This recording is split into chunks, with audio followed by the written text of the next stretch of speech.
The bullets tore through Corporal Sarah "Ghost" Martinez like angry hornets, each impact a thunderclap against her ceramic plates.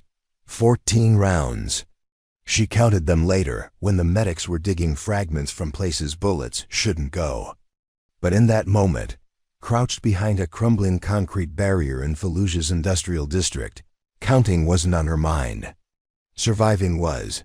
If you're enjoying this story, please like and subscribe for more. The muzzle flash from the third-floor window lit up like a strobe light, and Sarah rolled left just as another burst chewed chunks from the wall where her head had been. Her M4 felt impossibly heavy in her hands, slick with blood that might have been hers or might have been from Rodriguez. Jesus, focus. Ghost, you still breathing over there? Staff Sergeant Williams' voice crackled through her barely audible over the symphony of automatic weapons fire echoing off the narrow street. Sarah tried to respond, but when she opened her mouth, only a wet cough came out. She looked down at her gear, seeing for the first time the spider web of cracks across her body armor, the dark stains spreading across her desert camouflage. One of the rounds had found the gap between her shoulder plate and chest piece. Another had ricocheted off her helmet and taken a chunk out of her left ear. The rest had been stopped by Kevlar and ceramic, but the kinetic energy felt like being hit by sledgehammers wielded by very angry giants. The insurgents' AK fell silent, and in the sudden quiet, Sarah could hear her own labored breathing, the distant call of a muezzin, and something else, footsteps on broken glass, moving closer to her position. Contact front, she whispered into her mic, surprised that her voice worked. Multiple insurgents, moving to flank. I'm hit but mobile.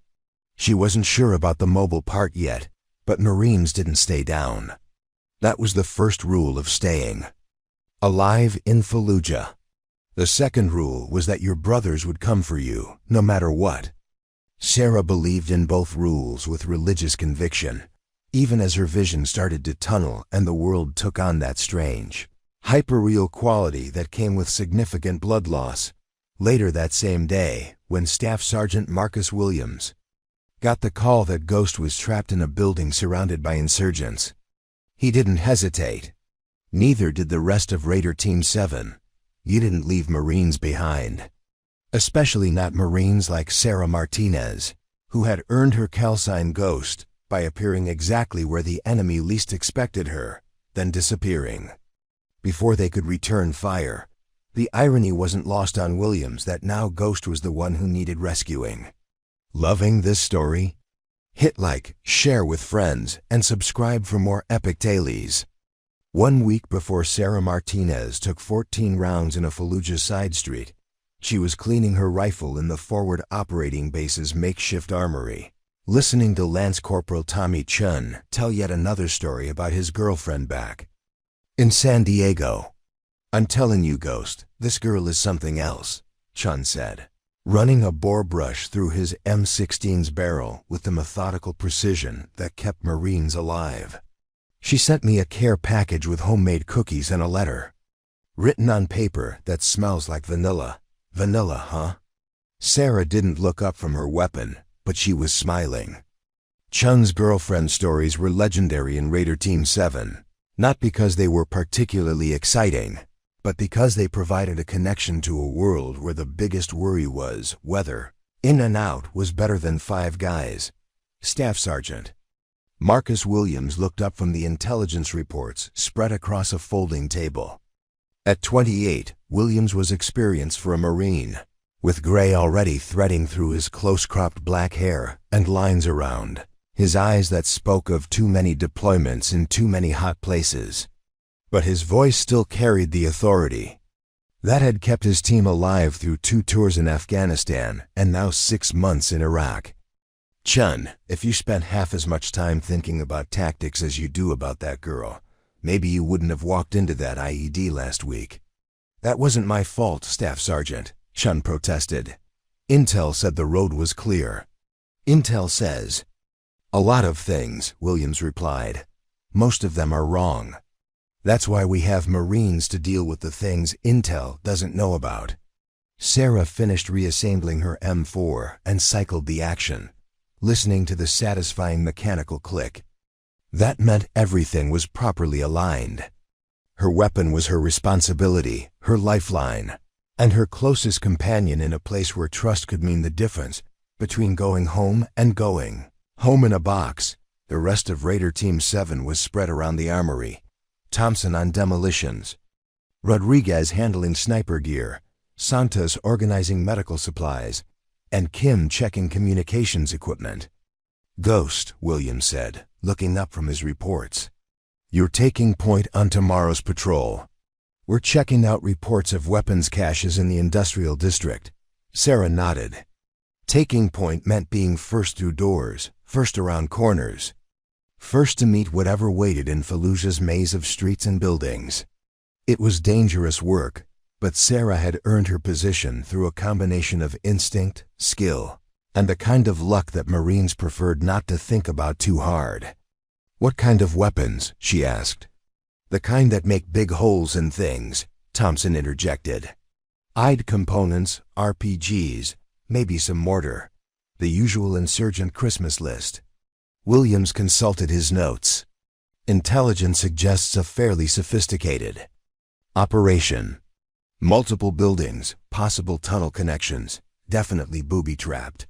A kind of setup that suggests foreign fighters, not just local insurgents." The distinction mattered. Local insurgents were often farmers or shopkeepers who picked up AK-47s to defend their neighborhoods from what they saw as foreign occupation. They were dangerous, but they fought like civilians who had learned to use weapons. Foreign fighters were different Syrians, Saudis, Yemenis, and others who had come to Iraq specifically to kill Americans. They fought like soldiers with training, discipline, and a level of fanaticism that made them extremely dangerous. "Rules of engagement?" Rodriguez asked. "Standard. Positive identification before engagement.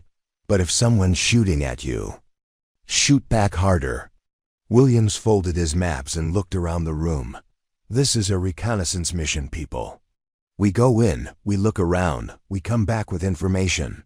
We are not there to win the war single-handedly." Sarah had heard similar briefings dozens of times, and she knew that no matter how careful the planning, combat had a way of writing its own script.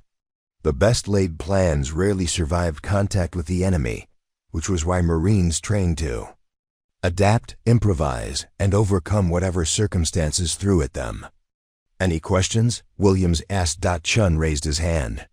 "What's the weather supposed to be like?" "Hot," Santos answered before Williams could respond. "It's always hot." "Outstanding," Chun muttered. "I love sweating through my gear while people try to kill me. Look on the bright side," Thompson said. "At least you'll be too busy dodging bullets to worry about the heat." The easy banter was a coping mechanism, a way of dealing with stress that might otherwise become overwhelming. Sarah had learned to appreciate the humor that emerged in dangerous situations, especially when it was dark enough to make civilians uncomfortable. Williams stood up, signaling the end of the briefing. "Wheels up at 0600. Get some sleep, and remember, we watch each other's backs out there. No heroes, no glory seekers, just Marines doing their jobs and coming home alive."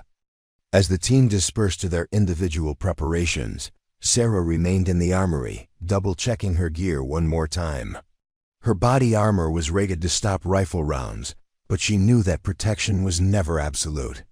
Her helmet could deflect shrapnel, but not a direct hit from a sniper's bullet. Her medical kit contained morphine for pain and QuikClot to stop bleeding, but some wounds were beyond the reach of field medicine. She thought about Chun's girlfriend and her vanilla-scented letters, about Thompson's jokes and Rodriguez's quiet competence, about Santos's gentle hands and Kim's technological wizardry. These people had become her family in a way that blood relatives never could, bound together by shared danger and mutual dependence. Tomorrow they would venture into Fallujah's most dangerous district, looking for weapons that would be used to kill Americans. They would move through streets where every window might conceal a sniper, every doorway might hide an improvised explosive device, Every pile of rubble might mask a fighting position. But tonight, they were safe on their base, surrounded by concrete barriers and razor wire, protected by layers of security that made surprise attacks nearly impossible. Sarah savored the feeling of relative safety, knowing that it was temporary and precious. She picked up her rifle one more time, checking that the safety was on and the chamber was clear, then headed for her bunk. Tomorrow would bring whatever it brought, but tonight she could sleep knowing that her weapon was clean, her gear was ready, and her brothers and sisters in arms were prepared to face whatever waited in the streets of Fallujah. Fallujah had become a battleground that drew fighters from across the Middle East. Sarah's first glimpse of the city came through the bulletproof glass of an up-armored Humvee as Raider Team 7 rolled through the outer checkpoints at dawn. The sun was just beginning to paint the sky in shades of orange and pink, but already the temperature was climbing toward what would be another scorching day in the desert. "Beautiful morning for a war," Thompson commented from the gunner's position, his hands resting on the handles of the .50 caliber machine gun mounted on their vehicle's roof.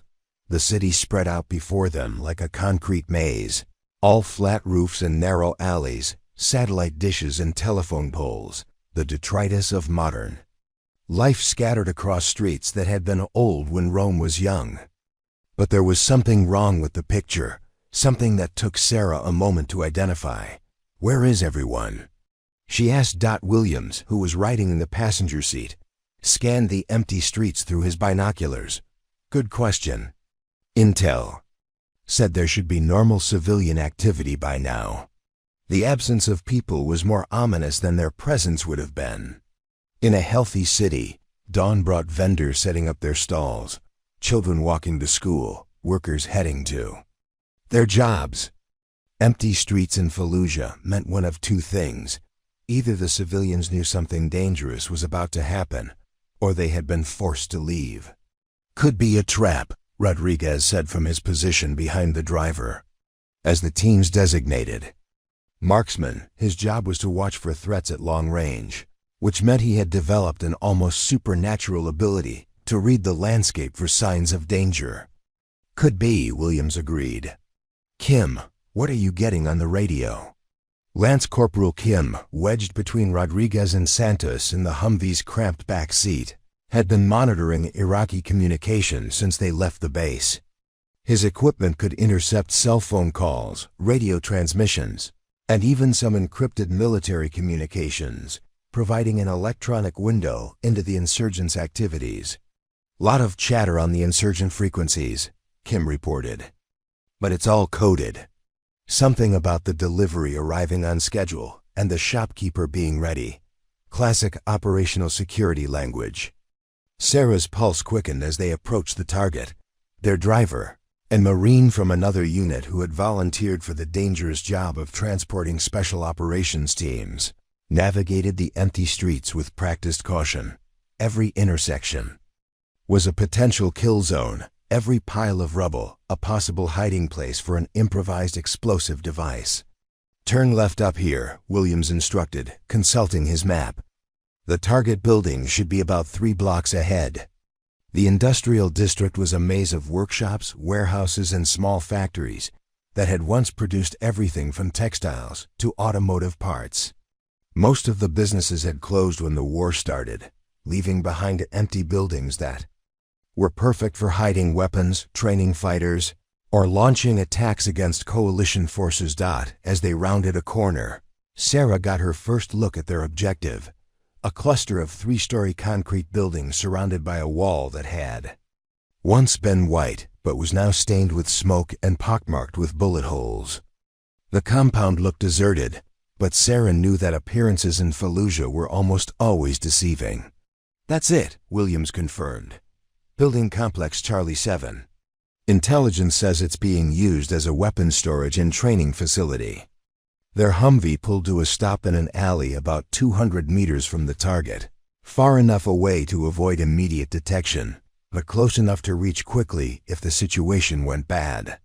The driver would remain with the vehicle, engine running.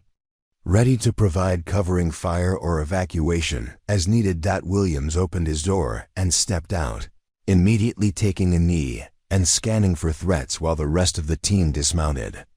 Sarah was second out, her M4 carbine already in her hands, safety off, finger indexed along the trigger guard. The morning air was crisp but warming quickly, carrying the sense of dust, diesel fuel, and something else, something organic and unpleasant that she chose not to think about too deeply. "Ghost Thompson, you're with me," Williams whispered. "Rodriguez, find a good overwatch position. Santos Kim, you're rear security. Standard urban patrol formation, watch your sectors, and remember, if it goes sideways, we move to the rally. Point and call for backup."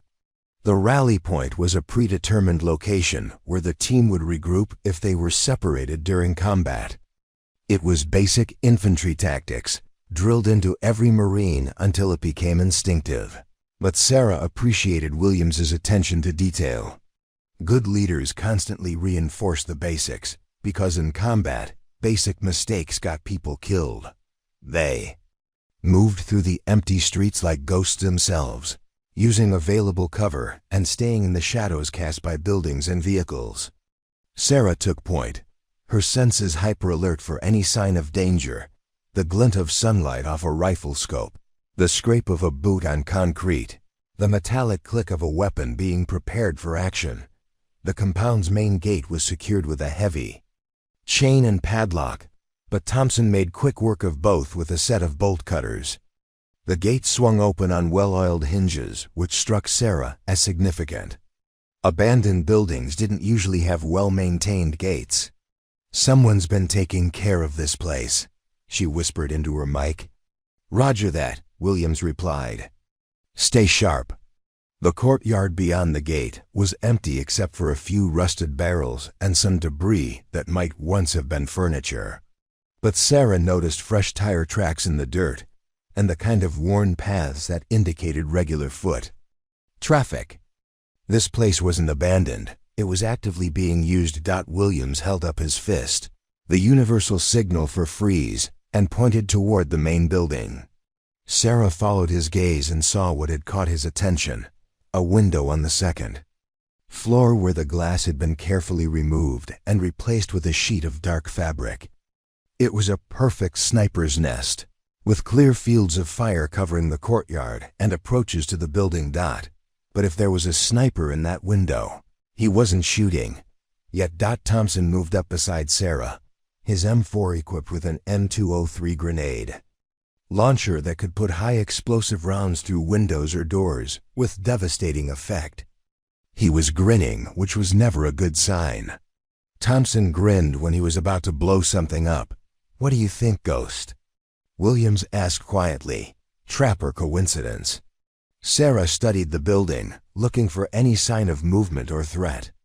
The stillness was absolute, almost supernatural. No birds, no insects, no sound except the distant rumble of traffic from the main road. In her experience, such perfect quiet usually meant that something very loud was about to happen. "Trap," she said finally. "But we still have to go in," Williams nodded. The mission was reconnaissance, which meant they needed to get inside the building and determine what, if anything, was hidden there. They could call for backup, but that would take time, and delay might mean that whatever weapons were stored here would be moved to another location. "Rodriguez, you in position?" Williams whispered into his radio. "Affirmative," came the reply. "I have eyes on the target building and clear fields of fire on your approach routes. No movement visible, but I'm seeing some interesting modifications to the roofline." "What kind of modifications?" "Looks like firing positions. Sandbagged. Well concealed, probably connected to the building's interior. If this is a trap, it's a sophisticated one." Williams made a decision. "We go in. Ghost, you take the door. Thompson, you're backup. I'll cover the windows. Rodriguez, keep us informed of any movement up there." Sarah approached the building's main entrance, a heavy wooden door that showed signs of recent reinforcement. There were new hinges, a new lock, and what looked like steel plates bolted to the inside surface. Someone had turned this door into a fortress. She tested the handle and found it unlocked, which set off every alarm bell in her head. Unlocked doors in Fallujah meant one of three things. Nobody was home, everybody was home. And waiting, or the door was booby-trapped. Given the evidence of recent activity, she ruled out the first option. "Door's open," she reported. "Feels wrong." "Everything feels wrong in this place," Williams replied. "But we still have our job to do." Sarah took a deep breath, said a quick prayer to whatever gods watched over Marines in foreign countries, and slowly pushed the door open. The interior of the building was dark after the bright morning sunlight, and Sarah had to wait for her eyes to adjust before she could make out details. What she saw made her heart rate spike, and her finger move closer to her rifle's trigger. The main room had been converted into what could only be described as a weapons museum. AK-47 assault rifles hung on wall-mounted racks like artwork. Boxes of ammunition were stacked in neat pyramids. RPG launchers rested in custom-built stands, their rocket-propelled grenades arranged nearby like oversized bullets.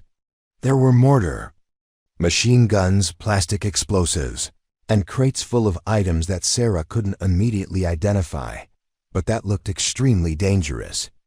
"Jesus Christ," Thompson whispered behind her. "It's like a terrorist Christmas store." Sarah keyed her radio. "Staff Sergeant, you need to see this. We've got enough hardware in here to outfit a small army." "Roger that, coming in." Williams appeared beside her, took one look at the weapons display, and immediately began photographing everything with a digital camera. The images would be transmitted back to headquarters via Kim's communications equipment, providing intelligence analysts with detailed information about insurgent capabilities and equipment sources. "This is way more than we expected," Williams said. "Some of this stuff is military grade, probably stolen from Iraqi army depots, but some of it ... He moved closer to examine a crate full of sophisticated-looking devices. "Some of it is brand new, still in the original packaging." Sarah was studying the room's layout, looking for secondary exits, hidden compartments, or signs of booby traps. The weapons were impressive, but what worried her more was the obvious organization and planning that had gone into creating this. Cash. This wasn't the work of amateur insurgents. This was a professional operation. "Movement upstairs," Rodriguez's voice crackled through their earpieces. "2, maybe 3 individuals. They seem to be aware of your presence." "Copy that," Williams replied. "Ghost, Thompson, we need to clear the upper floors. This could get messy fast." Sarah moved toward a staircase at the rear of the room, her rifle at the ready. The stairs were concrete, which meant her footsteps would be audible to anyone waiting above, but there was no alternative. The building had to be cleared room by room, floor by floor, until they were certain no threats remained.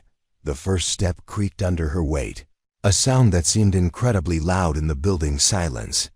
Sarah paused, listening for any response from above, but heard nothing. She continued upward, Thompson close behind her, Williams covering their retreat route. The second floor was divided into several smaller rooms connected by a narrow hallway. Sarah could see light filtering through doorways, suggesting that most of the rooms had windows facing the street. She moved to the first door and listened carefully before entering. The room was empty except for some sleeping mats and personal items that suggested recent occupation.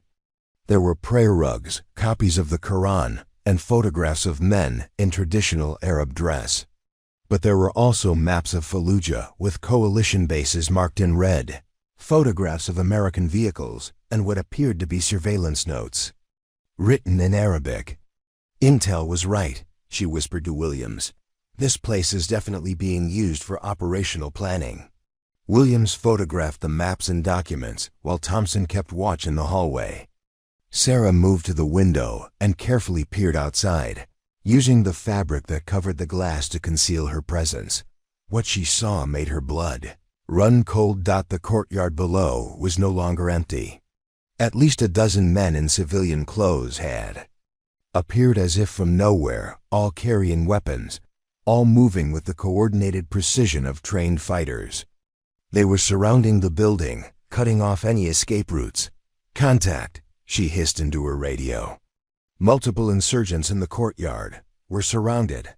"How many?" Williams asked. "At least 12, probably more.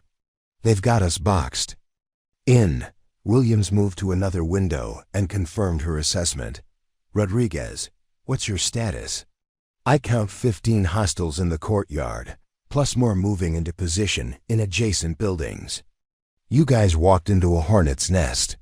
The situation had gone from reconnaissance to survival in a matter of seconds. Sarah's training kicked in automatically. Assess the threat, identify escape routes, prepare for contact. The problem was that all of their escape routes were now covered by hostile forces. "Kim, call for backup," Williams ordered. "Tell them we need immediate assistance, air support if available." "Already on it, Staff Sergeant. But nearest support is at least 20 minutes out." 20 minutes was an eternity in combat. A lot of Marines could die in 20 minutes. The sound of footsteps on the stairs below indicated that insurgents were preparing to assault the building. Sarah moved away from the window and positioned herself to cover the stairwell, while Thompson prepared his grenade launcher and Williams coordinated with Rodriguez. "Rodriguez, we need you to start thinning them out," Williams said. "Take your shots carefully. We don't know how much ammunition we have for a prolonged fight." The sharp crack of Rodriguez's sniper rifle answered him, followed immediately by shouts and increased activity in the courtyard. "One hostile down, at least 14 to go. Nice shot," Williams said. "But they're going to respond hard and fast now." The response came in the form of automatic weapons fire that shattered windows and sent concrete chips flying like deadly confetti. Sarah pressed herself against the wall beside the stairwell as bullets whined overhead, some passing so close she could feel the heat of their passage. "They're coming up the stairs," Thompson reported, his voice calm despite the circumstances. Sarah could hear them now, boots on concrete, the metallic sounds of weapons being readied, low voices speaking in Arabic. She estimated 3 or 4 men. Moving carefully but with obvious tactical training, the first insurgent appeared at the top of the stairs cautiously, his AK-47 sweeping the hallway for targets. Sarah was positioned at an angle that gave her a clear shot while keeping her concealed from the stairwell. She centered her rifle sights on his chest and squeezed the trigger. The M4's report was deafening in the confined space, and the insurgent collapsed immediately. But his companions responded instantly, filling the stairwell with automatic weapons fire that forced Sarah to take cover. "Frag out!" Thompson shouted and rolled a hand grenade down the stairs. The explosion was tremendous, shaking the entire building and filling the air with dust and debris. When the smoke cleared, the stairwell was silent. "That should discourage them for a few minutes," Thompson said, reloading his grenade launcher. But Sarah knew it was only a temporary reprieve. The insurgents would find another way into the building, or they would simply wait for the Marines to run out of ammunition. Either way, the tactical situation was deteriorating rapidly. "Rodriguez, status report," Williams called. "I've got good fields of fire, but they're learning to stay in cover. I count at least 20 hostiles now, with more arriving. Looks like they called in reinforcements." Williams was studying his map, looking for alternative escape routes. "There's supposed to be a back exit to this building. Ghost, you and Thompson check the rear rooms.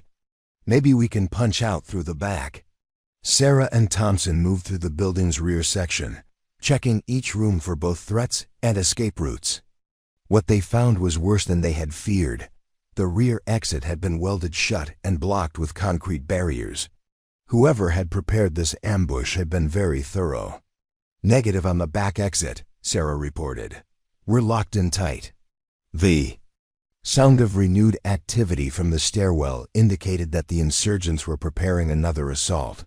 probably with more men and better coordination.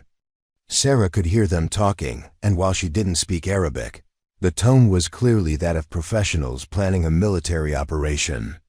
"Staff Sergeant," she said quietly, "I think we need to consider that this might not be a rescue situation." Williams looked at her with understanding. In the special operations community, there was an unspoken acknowledgement that some missions ended badly, and that courage sometimes meant accepting death while inflicting maximum damage on the enemy. "Not yet," he said firmly. "We're Marines. We don't quit, and we don't give up on each other." Rodriguez's rifle cracked again, followed by angry shouts from the courtyard. "Another one down," he reported. "But they're bringing up heavy weapons. I see an RPG team moving into position." The situation was about to get much worse. The RPG struck the building's facade with a thunderous explosion that shook dust from the ceiling and cracked the concrete walls. Sarah felt the shock wave through the soles of her boots, a physical reminder that the insurgents were no longer interested in taking prisoners. "Everyone down," Williams shouted, though his team was already pressed against the floor as debris rained down around them. Through the ringing in her ears, Sarah could hear Rodriguez's voice on the radio, direct. "Hit on the second floor, east side. Building's still standing, but they're bracketing your position. Next shot might bring down that whole section." Williams was already moving, coordinating their defense while constantly assessing their dwindling options. "Thompson, can you get a grenade through that courtyard window? Maybe discourage the RPG team." Thompson moved to the window, his M203 grenade launcher already loaded with a high-explosive round. He took a quick look at the target area, estimated range and wind, then fired without hesitation. The 40mm grenade arced through the air and exploded in the courtyard, sending insurgents diving for cover. "That got their attention," Rodriguez reported, "but they're regrouping fast. I count at least 25 hostiles now, and they've got discipline. Someone down there knows what they're doing."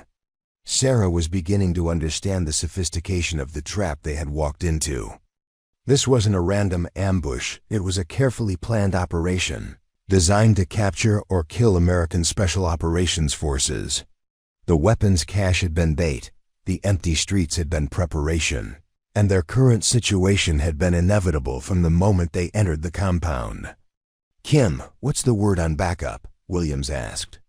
"QRF is inbound, ETA 15 minutes, Kim replied, referring to the quick reaction force that would be dispatched from their forward operating base.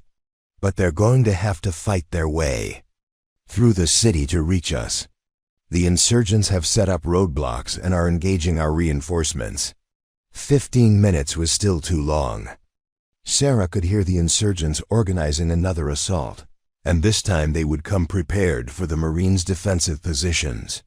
The next attack would probably be coordinated from multiple directions, with covering fire and possibly more heavy weapons. "We need to change the game," Sarah said. "They expect us to stay put and wait for rescue. What if we don't?" Williams looked at her questioningly. "What are you thinking?" "Aggressive defense. We take the fight to them instead of waiting for them to overrun our position."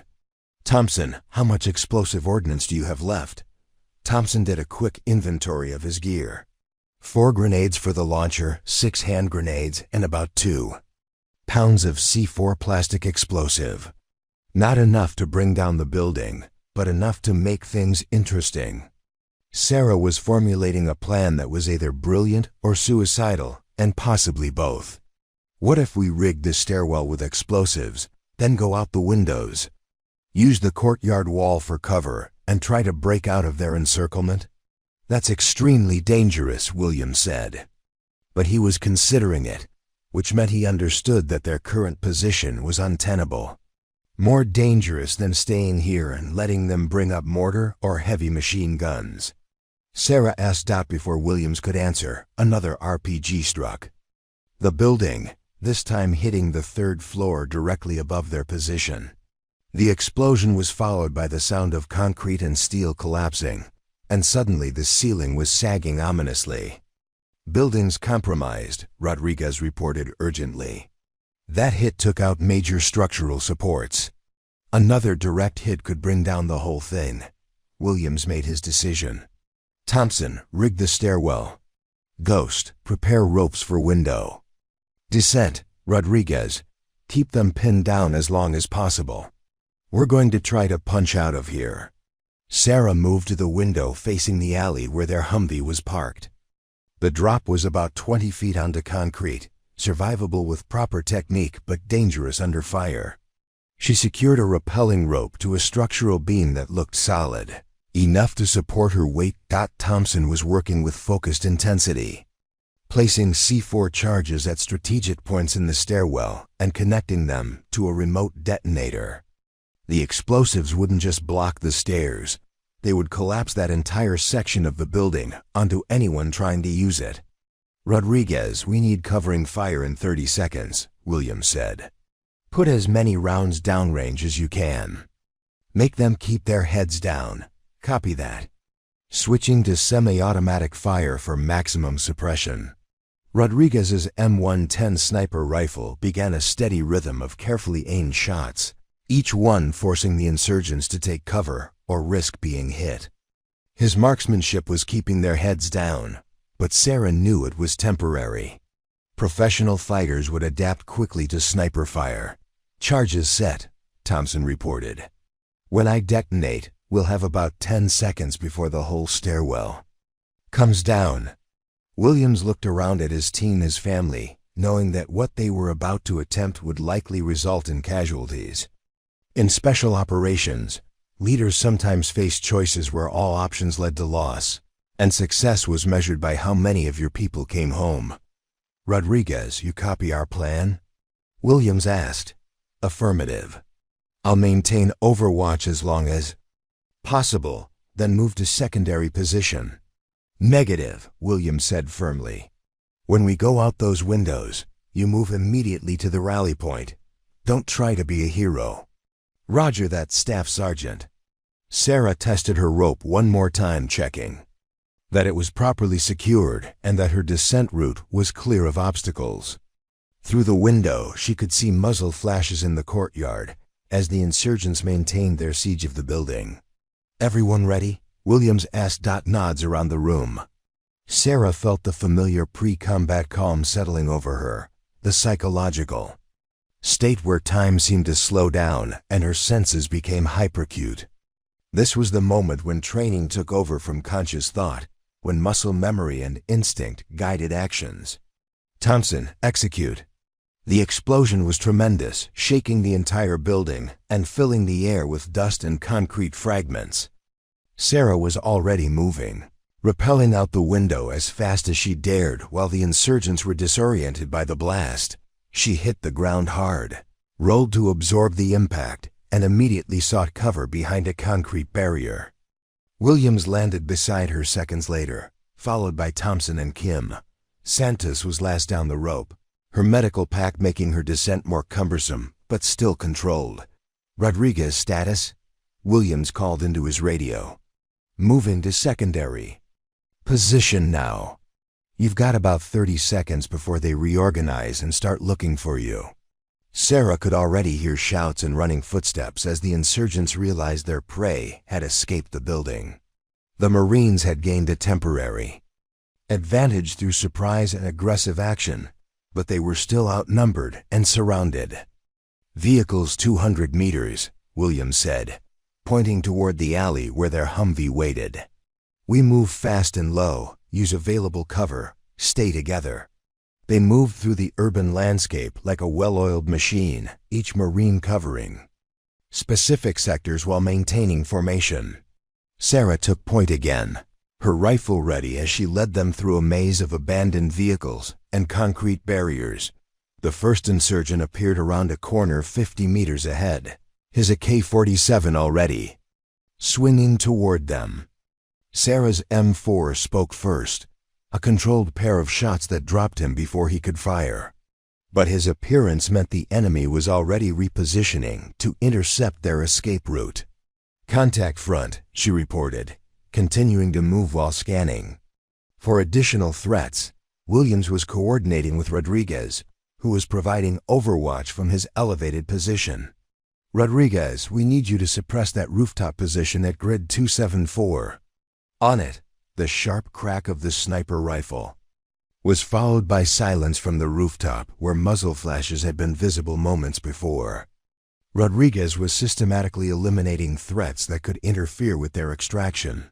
But Sarah knew he couldn't cover every angle. Thompson moved up beside her, his grenade launcher ready for use against any group targets. "Ghost, you see that alley on the left? Looks like movement." Sarah adjusted her position to get a better view of the area Thompson had indicated. She could see shadows moving between buildings, the kind of coordinated movement that suggested trained fighters attempting to flank their position. "Staff Sergeant, we've got hostiles moving to cut off our route to the vehicle," she reported. Williams made a tactical decision that showed why he had kept his team alive through multiple deployments. "Thompson, put a grenade into that alley. Kim, call the driver and tell him to start moving toward us. Santos, stay close to Kim. If anyone gets hit, you'll need to work fast." Thompson's grenade exploded in the alley with devastating effect, the blast echoing off the concrete walls and temporarily suppressing enemy movement in that direction. But Sarah could see muzzle flashes from windows and rooftops as more insurgents moved into position. "They're everywhere," Kim said quietly, his voice tight with stress but still functional. "That's what happens when you kick a hornet's nest." Williams replied, "But hornets can't shoot back. Keep moving." They had covered half the distance to their vehicle when the first bullets started flying in their direction. Sarah heard the distinctive crack of bullets passing close to her head, the sound that every infantry soldier learned to fear and respect. The insurgents had found their range, suppressive fire. Williams commanded, and all 5 Marines began shooting at identified enemy positions, laying down a volume of fire that forced their opponents to take cover. But Sarah could see that they were running out of time and options. More insurgents were arriving from multiple directions, and their ammunition was finite.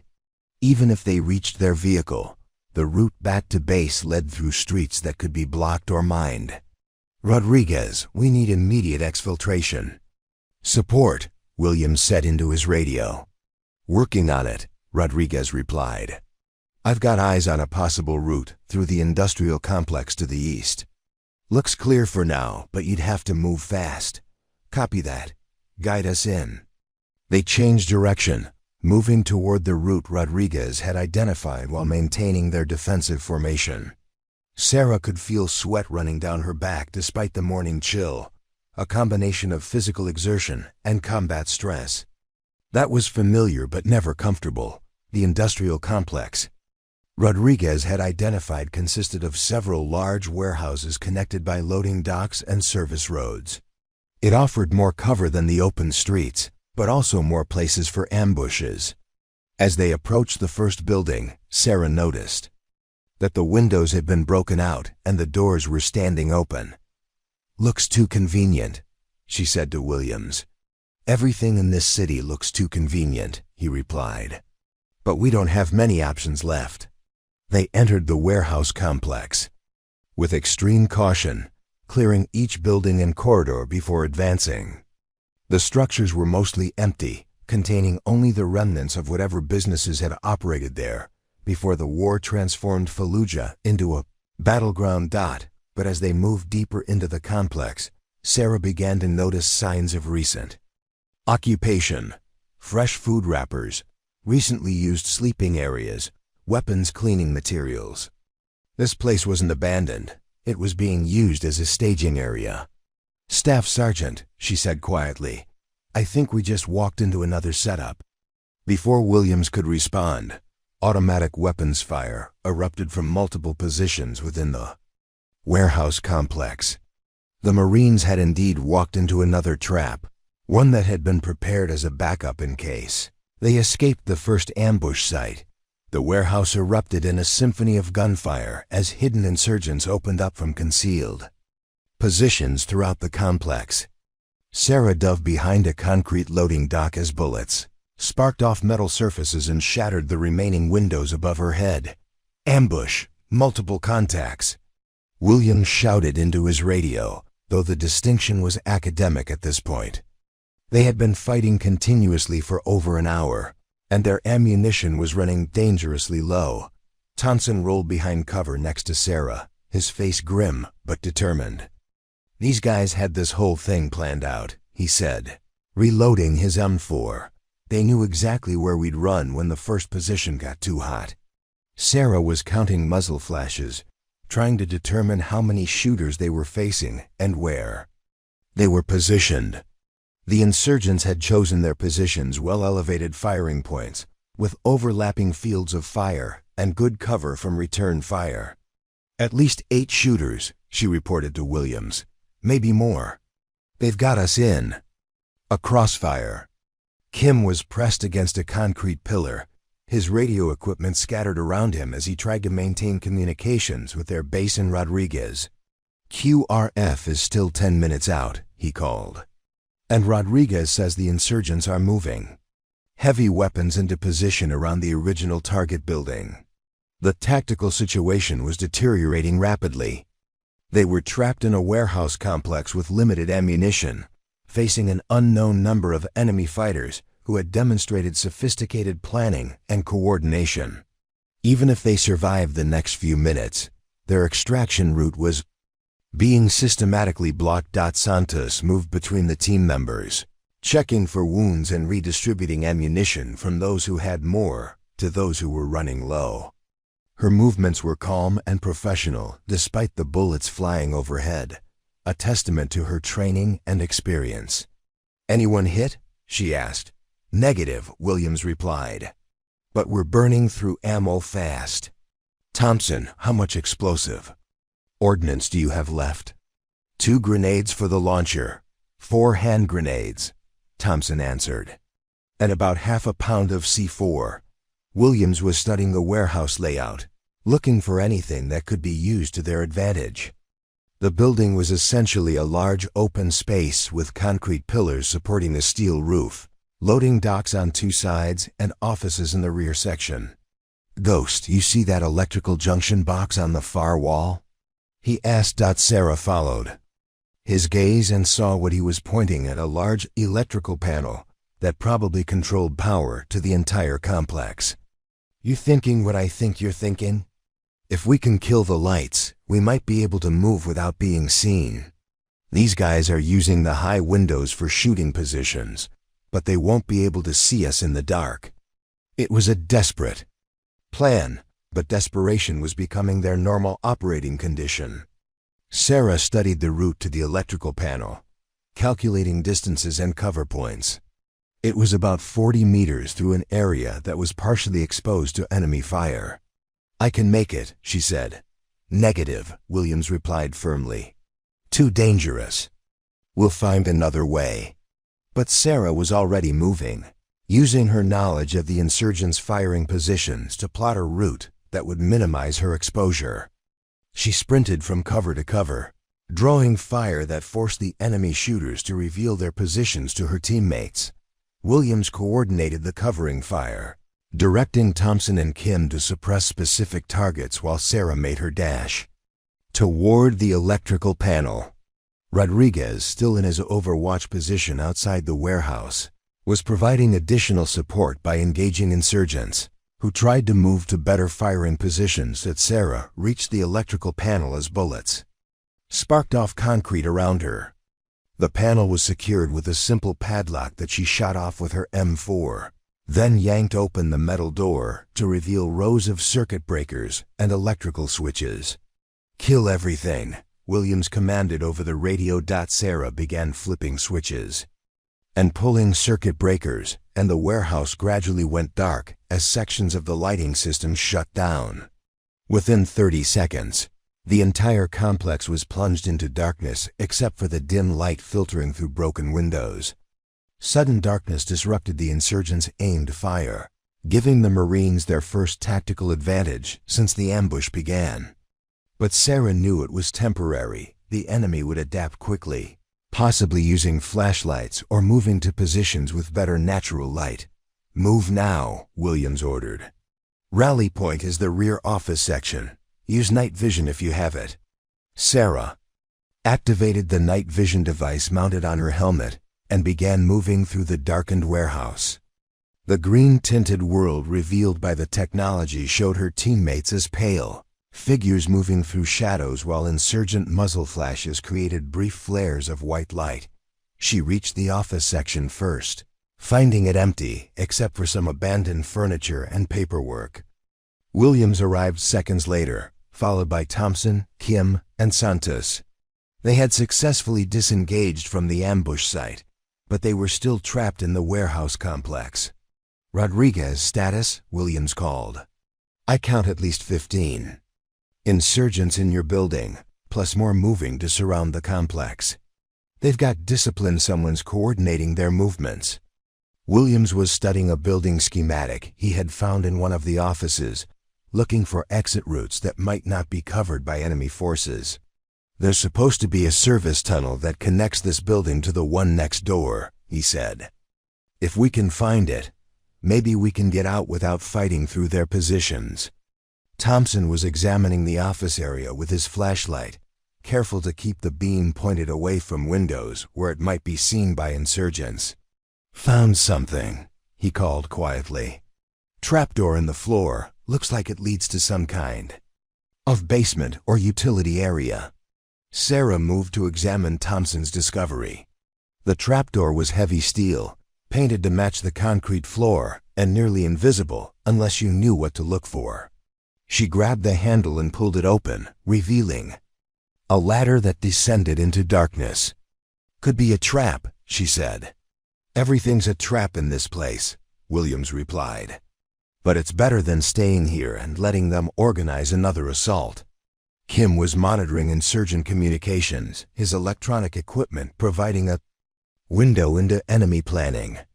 "They're talking about bringing up mortar," he reported. "And something about the American sniper. I think they've spotted Rodriguez's position." That changed everything. Rodriguez was providing overwatch and covering fire, but if the insurgents had identified his location, he was in immediate danger. Williams had to choose between supporting his isolated team member and protecting the Marines under his direct command. "Rodriguez, you need to move immediately," Williams ordered. "Break contact and head for the secondary rally point." "Negative." "Staff Sergeant, you still need covering fire for extraction." "That's an order, Marine. Move now." Sarah could hear the pain in Williams's voice as he prioritized the survival of his team over the tactical advantage Rodriguez provided.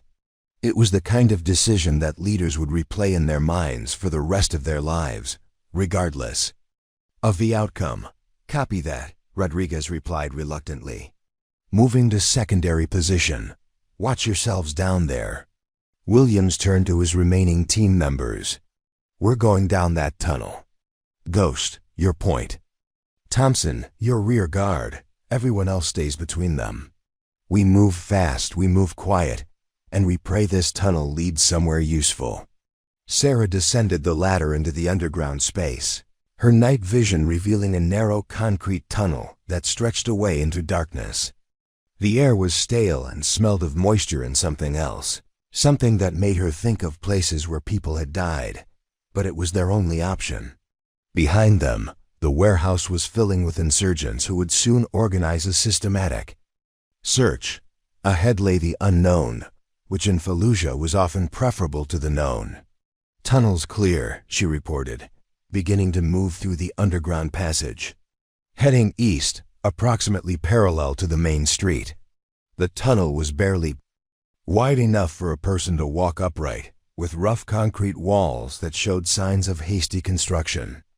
Sarah guessed it had been built during the Iran-Iraq War as a shelter or supply route, then forgotten until the current conflict made such passages valuable again. As they moved through the tunnel, Sarah could hear muffled explosions and gunfire. From above, indicating that the insurgents were systematically destroying the warehouse complex in their search for the Marines. Whatever the tunnel led to, it had to be better than what they were leaving behind. After what felt like hours, but was probably only 10 minutes, Sarah saw light ahead, not electric light, but daylight filtering down from above. The tunnel ended at another ladder leading up to what appeared to be a basement or storage area.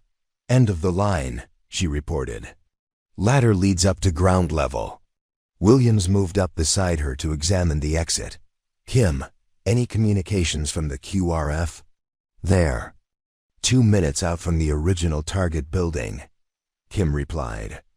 "But they're taking heavy fire from multiple positions. The insurgents really don't want them to reach us."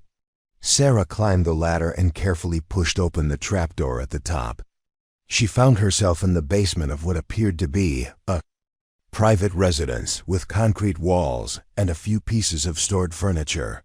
Voices were audible from the floor above, Arabic voices speaking in urgent tones.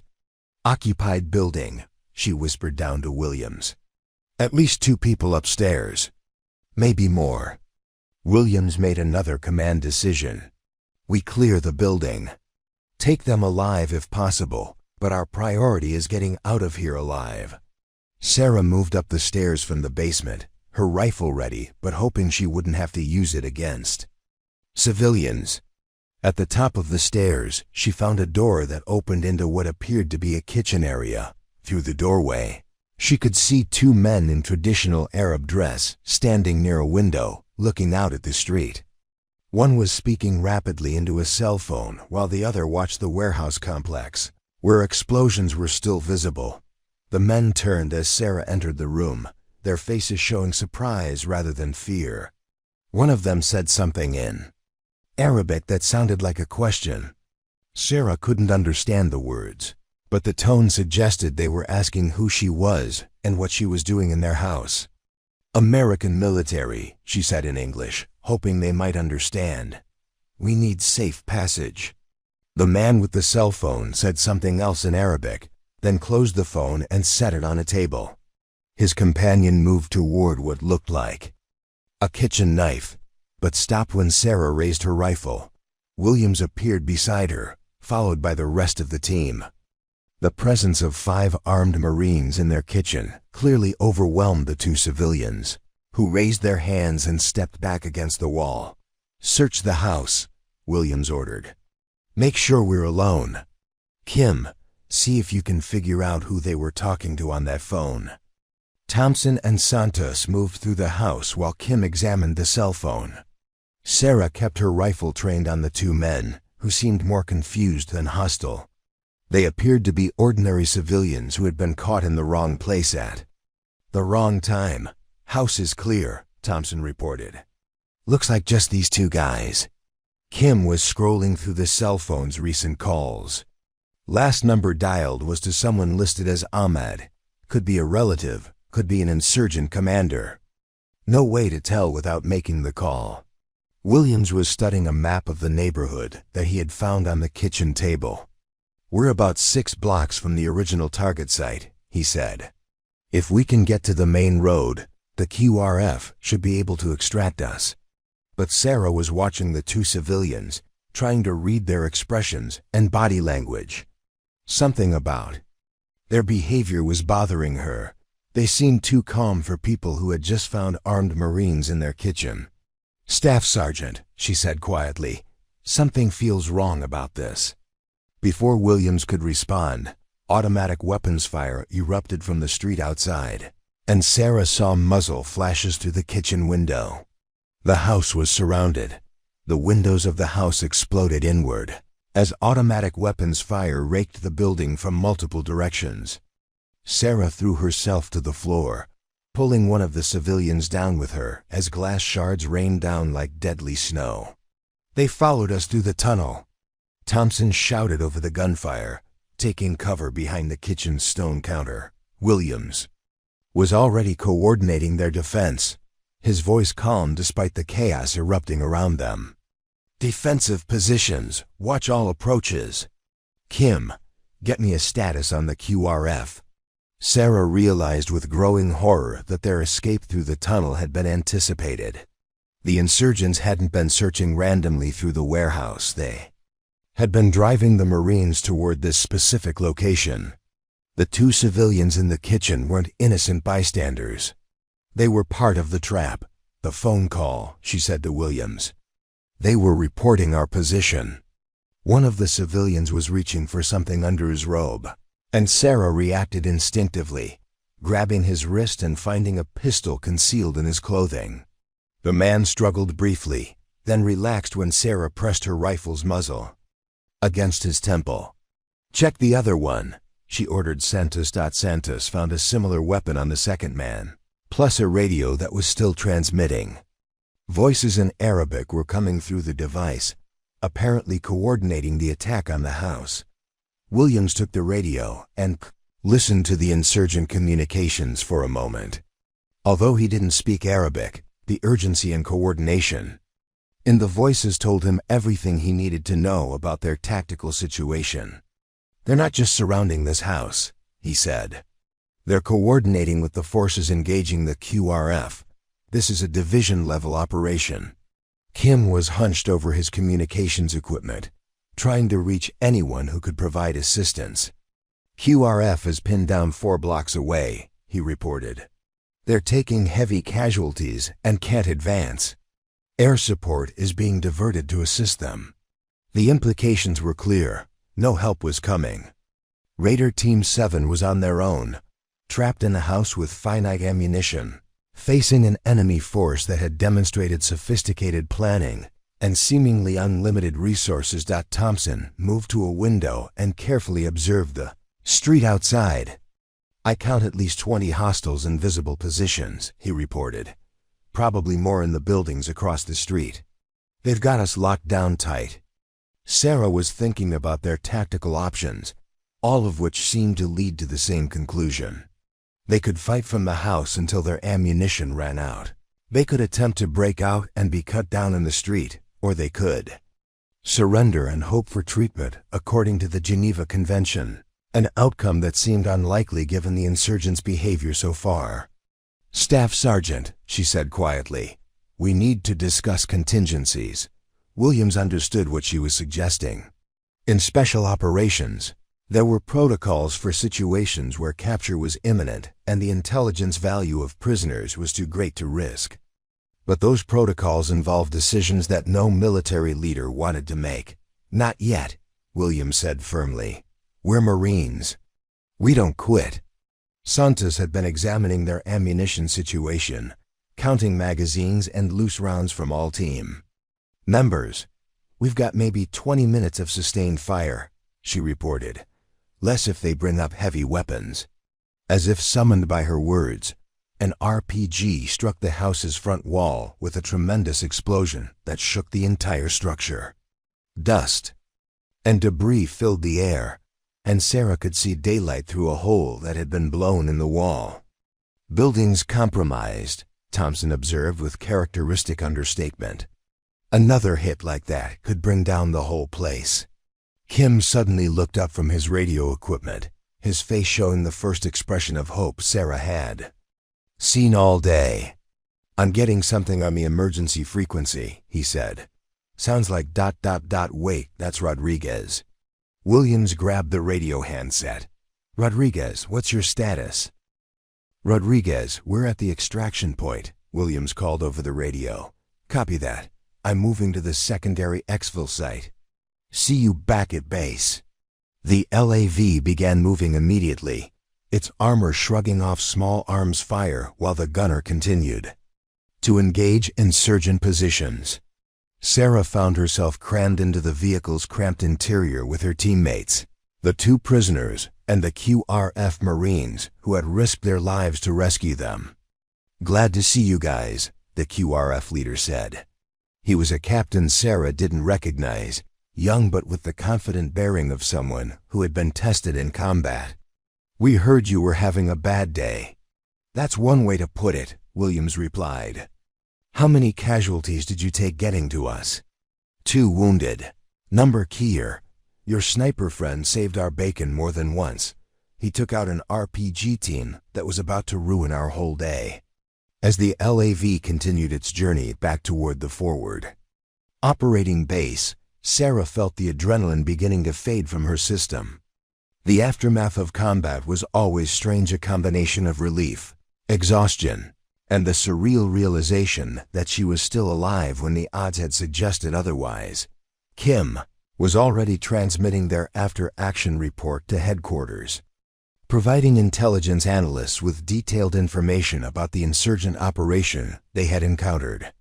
The sophistication of the ambush would be analyzed and incorporated into future tactical planning. "How many hostiles do you estimate we faced?" the QRF captain asked. Williams considered the question. "At least 60, probably more. They had multiple prepared positions, heavy weapons, good communications, and excellent tactical coordination. This wasn't a random attack, it was a deliberate operation designed to capture or kill American Special Operations Forces. The implications were significant. If insurgents could mount operations of this scale and sophistication, it suggested a level of organization and capability that exceeded most intelligence estimates. Santos was treating the wounded prisoner, working to stop his bleeding and stabilize his condition for transport to the base medical facility. Her professionalism in treating someone who had been part of an attempt to kill her teammates exemplified the values that set professional military forces apart from terrorist organizations. "Will he make it?" Williams asked. "Probably," Santos replied. "Bullet went through his thigh, missed the major blood vessels. He'll need surgery, but he should be fine." Thompson was cleaning his weapons, a ritual that occupied his hands while his mind processed the events of the past few hours. "That was the most elaborate trap I've ever seen," he said. "They had backup plans for their backup plans." Sarah was thinking about the same thing. The insurgents had demonstrated a level of tactical sophistication that was troubling. They had anticipated the Marines' likely escape routes, prepared multiple ambush sites, and coordinated their actions across a wide area of the city. "Someone with serious military training planned that operation," she said to Williams. "Probably a former Iraqi army officer, maybe even someone with special forces background." Williams nodded grimly. "That's going to be in my report. Command needs to know that we're facing a more sophisticated enemy than we initially believed." The LAV reached the forward operating base without further incident, passing through multiple security checkpoints before entering the safe perimeter. Sarah felt a familiar sense of relief as they drove past the concrete barriers and razor wire that marked the boundary between the war zone and relative safety. But even as she savored the feeling of being back on base, Sarah knew that their mission had raised more questions than it had answered. The weapons cache they had discovered indicated a significant insurgent capability, but the sophistication of the ambush suggested that the enemy was evolving, learning, and adapting to coalition tactics. Rodriguez was waiting for them at the vehicle park, his sniper rifle slung across his shoulder and a satisfied expression on his face. "Heard you guys had some excitement," he said. "Your shooting saved our lives," Williams told him. "I'm recommending you for a commendation." "Just doing my job," Rodriguez replied. But Sarah could see that he was pleased by the recognition. As the team gathered their gear and prepared to debrief with intelligence officers, Sarah reflected on the day's events. They had survived an extremely dangerous situation through a combination of skill, luck, and mutual support. But the cost had been high: ammunition expended, equipment damaged, and questions raised about enemy capabilities that would require changes in tactics and procedures. The wounded prisoner was taken to the base medical facility under guard, where military doctors would treat his injuries before intelligence officers attempted to extract information about insurgent operations. The second prisoner would be processed through the detention system, his fate depending on what could be proved about his involvement in the ambush. Williams was already thinking ahead to the intelligence debriefing, where every detail of their Encounter would be analyzed for tactical lessons. The weapons cache, the ambush sites, the insurgent communications, the coordination between different enemy units, all of it would be studied and incorporated into the growing understanding of how the insurgency operated. "Get some chow and some rest," Williams told his team. "We'll debrief in 2 hours, then start planning our next mission." Sarah knew that the next mission would come soon.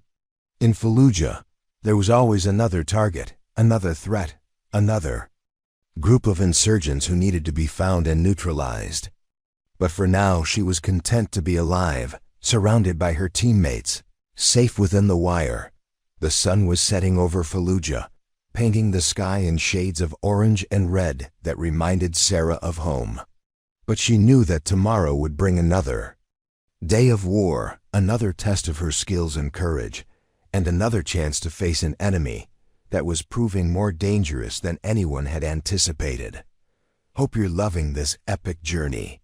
Please like, share, and subscribe for more incredible stories. 2 days after Raider Team 7's harrowing escape from the Fallujah ambush, Sarah sat in the base intelligence center staring at photographs that made her blood run cold. The images taken by drone surveillance following their firefight showed the aftermath of what had clearly been a much larger operation than anyone had initially realized. "These are satellite photos taken 6 hours after your extraction," Major Patricia Hayes, the battalion intelligence officer, explained as she pointed to various features on the aerial images. "Look at this." Sarah studied the photographs with growing unease. The warehouse complex where they had been ambushed was completely destroyed, reduced to rubble by explosions that had occurred after the Marines' escape. But more disturbing were the images showing dozens of vehicles moving away from the area, organized convoys that suggested the insurgents had evacuated a major facility under cover of the firefight. "They used us," Sarah said quietly. "That's our assessment," Major Hayes confirmed. "The ambush wasn't designed to capture or kill your team, though they certainly would have been happy with that outcome. It was designed to create enough chaos to cover the evacuation of something much more important than a simple weapons cache." Williams, who was sitting beside Sarah in the briefing room, leaned forward to examine the photographs more closely. "What kind of facility requires that level of operational security?" Major Hayes clicked to the next slide in her presentation, showing enhanced images of the convoy vehicles. "Chemical weapons production," she said simply. The words hung in the air like a toxic cloud. Chemical weapons represented an escalation that could change the entire nature of the conflict in Iraq. If insurgents had access to chemical weapons or worse, the ability to produce them, coalition forces would be facing threats for which they were not adequately prepared. "How certain are we about this assessment?" Thompson asked. As the team's demolitions expert, he understood better than most the implications of sophisticated weapons production. 80% confidence, Major Hayes replied. "We found trace evidence of chemical precursors at the warehouse site and communications. Intercepts suggest the insurgents were discussing special materials that needed to be moved quickly."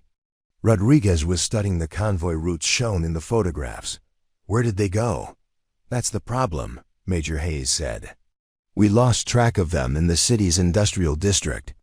There are hundreds of potential hiding places, and they clearly have sophisticated operational security." Sarah felt a chill that had nothing to do with the air conditioning in the intelligence center.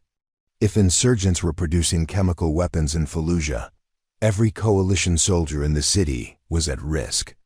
But more importantly, chemical weapons could be used against Iraqi civilians, turning an already brutal conflict into something approaching genocide. "What's our mission?" Williams asked. Though Sarah suspected they all knew the answer, Major Hayes clicked to a new slide showing a detailed map of Fallujah's industrial district. "Find them," she said. "Locate the chemical weapons facility and either destroy it or secure it for further analysis. This is now the battalion's top priority." Kim had been quietly monitoring intelligence reports on his laptop computer. "Ma'am," he said, "I'm seeing reports of increased insurgent activity throughout the city. Radio intercepts suggest they're preparing for something big." "That's consistent with our assessment," Major Hayes replied. "Intelligence believes the insurgents are planning to use chemical weapons in a major attack, possibly timed to coincide with upcoming Iraqi elections. They want to demonstrate that coalition forces can't protect civilians." The tactical implications were staggering. A successful chemical weapons attack would not only cause massive casualties, but would also undermine public confidence in the coalition's ability to provide security. It could turn the tide of the entire war. Santos raised her hand. "Ma'am, what kind of chemical agents are we talking about? Do we have protective equipment?" "Unknown at this time," Major Hayes admitted. "Could be anything from chlorine gas to more sophisticated nerve agents. We're issuing additional protective equipment, but honestly, our gear is designed for battlefield use, not protection against concentrated chemical attacks." Sarah was thinking about the tactical challenges they would face.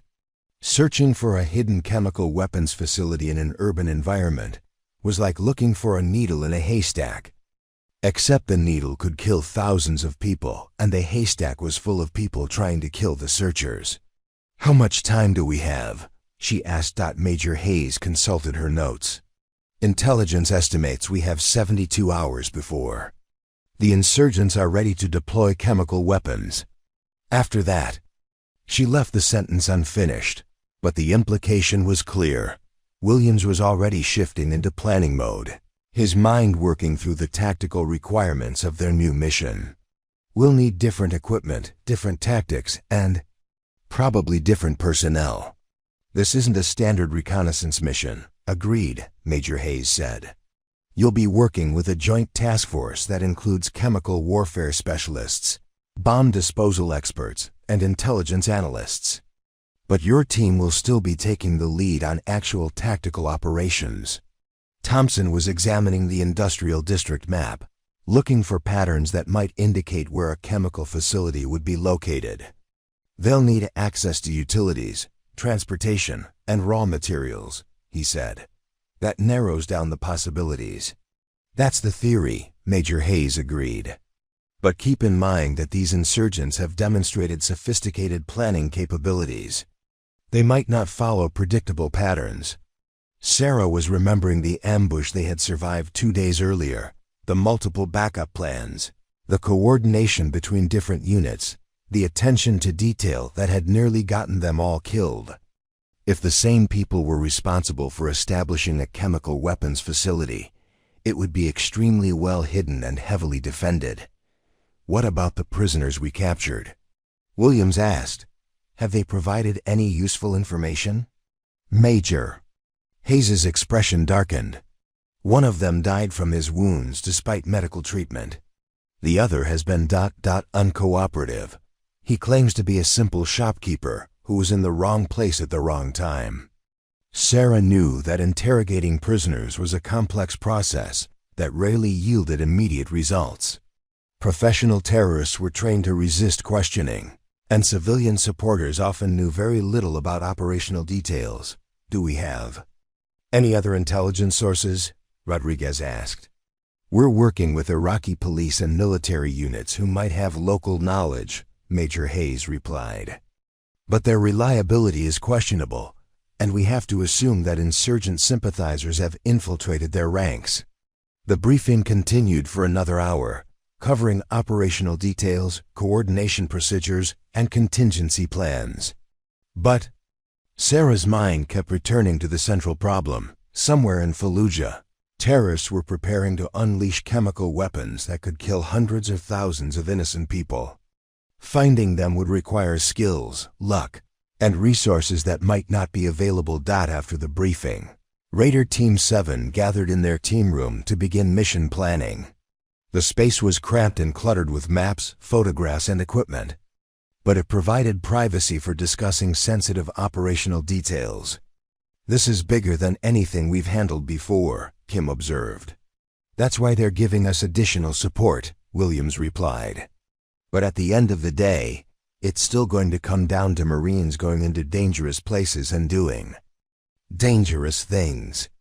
Sarah was studying the map of Fallujah's industrial district, looking for terrain features and landmarks that might provide tactical advantages. The insurgents chose this area for a reason, she said.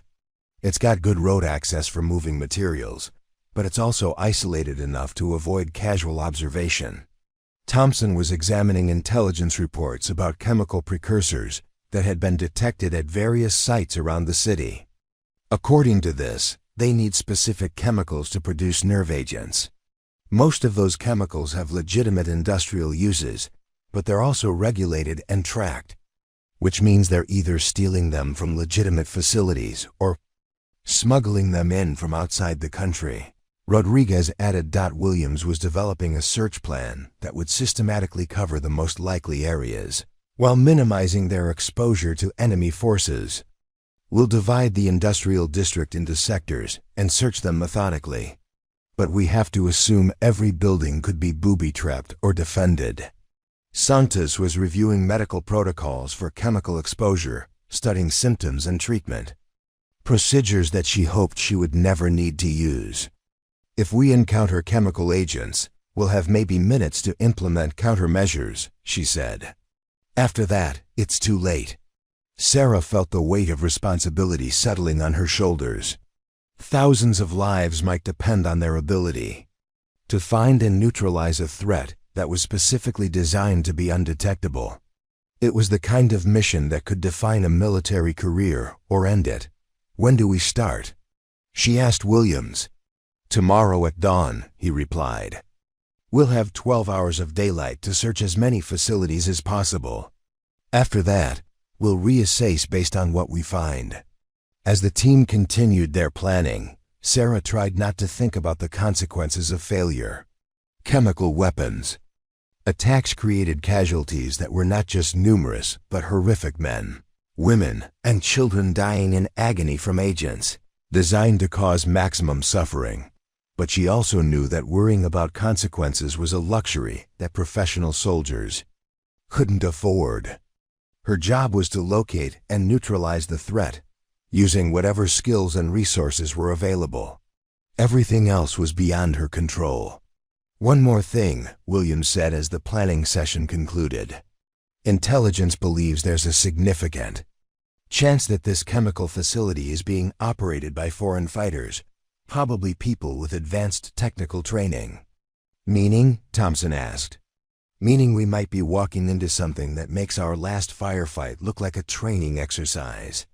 Dawn came to Fallujah with the call to prayer echoing from minarets throughout the city, a haunting reminder that life continued even in the midst of war. Sarah stood on the roof of their forward operating base, watching the sun rise over a city that contained somewhere within its boundaries a weapon capable of killing thousands. The Joint Task Force assembled for the chemical weapons search included 12 specialists in addition to Raider Team 7. There were explosive ordnance disposal technicians, chemical detection experts, intelligence analysts, and additional security personnel. But Sarah knew that all the expertise in the world wouldn't matter if they couldn't find the facility before the insurgents deployed their weapons. Team leaders, gather for final briefing. Major Hayes called out. Sarah joined Williams and the other team leaders around a table covered with maps, photographs, and intelligence reports that had been updated overnight. The amount of information was overwhelming, but certain patterns were beginning to emerge. Overnight surveillance detected unusual activity in 3 specific areas of the industrial district, Major Hayes began. Increased vehicle traffic, people moving at unusual hours, and what appeared to be material deliveries to buildings that should be abandoned. She pointed to locations marked on the map with red circles. These are our priority targets. We'll search them simultaneously to prevent warning one facility from reaching the others. Williams studied the target locations, calculating distances and coordination requirements. What kind of resistance should we expect? Unknown, Major Hayes admitted. But based on your previous encounter, we should assume heavy opposition with sophisticated planning and coordination. Sarah noticed that one of the target buildings was located very close to the warehouse complex, where they had been ambushed 2 days earlier. Ma'am, target building Alpha is right next to our previous contact site.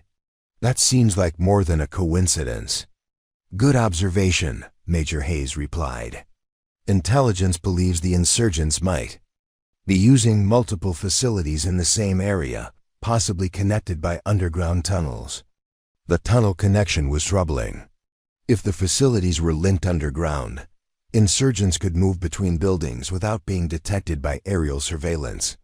It also meant that securing one facility might not prevent the evacuation of materials from others. What's our timeline? Asked Captain Morrison, leader of the explosive ordnance disposal team. We have 4 hours to complete the search and neutralize any threats, Major Hayes replied. After that, intelligence estimates the insurgents will be ready to deploy chemical weapons. 4 hours to search multiple buildings in a hostile urban environment while looking for weapons that might not be obviously identifiable. Sarah had been on difficult missions before, but this one felt almost impossible. Rules of engagement? Williams asked. Modified for chemical threats, Major Hayes replied. If you encounter any evidence of chemical weapons, you are authorized to use whatever force is necessary to secure or destroy them. Protecting civilian populations takes priority over property damage or collateral concerns. The modified rules of engagement reflected the seriousness of the threat they were facing. Under normal circumstances, military operations in urban areas required careful attention to civilian casualties and property damage. But chemical weapons changed the calculus. The potential for mass casualties justified more aggressive tactics. Transportation? Rodriguez asked. 3 LAVs with additional chemical detection equipment, Major Hayes replied. Plus helicopter support on standby if you need rapid extraction or reinforcement. Sarah felt slightly better knowing they would have armored vehicles and air support available. The previous mission had demonstrated how quickly situations could deteriorate, and having backup resources readily available might mean the difference between success and disaster. Any questions? Major Hayes asked. Thompson raised his hand. Ma'am, if we find chemical weapons, what's the protocol for disposal? Some agents require specialized handling. Secure the site and call for explosive ordnance disposal specialists. Major Hayes replied. Do not attempt to handle chemical agents unless you have specific training and equipment. As the briefing concluded, Sarah felt the familiar pre-mission tension beginning to build in her stomach. Every mission carried risks, but this one felt different, more urgent, more consequential, more likely to end badly. The Joint Task Force loaded into their vehicles under cover of darkness, with each team assigned specific routes and targets. Sarah found herself in the lead LAV with the rest of Raider Team 7, their vehicle equipped with chemical detection equipment that would hopefully provide warning if they encountered dangerous agents. You nervous? Kim asked as their LAV rumbled through the empty streets of Fallujah. Always, Sarah replied honestly. But that's what keeps us alive. Williams was monitoring multiple radio frequencies, coordinating with the other teams while tracking their progress toward the target buildings.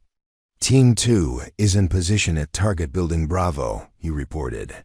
Team 3 is 5 minutes out from Target Building Charlie. Sarah checked her equipment one more time: rifle, ammunition, protective gear, chemical detection badges that would change color if exposed to certain agents. Everything she might need to survive the next few hours was attached to her body or carried in her pack. Their LAV reached the objective area and stopped in an alley, about 200 meters from Target Building Alpha. Through the vehicle's periscopes, Sarah could see a 3-story concrete structure that looked identical to dozens of other buildings in the industrial district. External surveillance shows no obvious activity, the LAV commander reported. but the building's windows have been covered with material that blocks visual observation. Williams made a tactical decision. We'll approach on foot from 3 directions. Ghost, take point on the main entrance. Thompson, cover the rear exit. Rodriguez, find an overwatch position. As they dismounted from the LAV, Sarah felt the familiar heightening of her senses that came with imminent danger. Every shadow could conceal a threat. Every window could hide a sniper. Every doorway could be booby-trapped. The building they were approaching was larger than it had appeared from a distance, with multiple entrances and what appeared to be a complex internal layout. Sarah could see that the windows had indeed been covered with dark material, and there were signs of recent construction around the main entrance.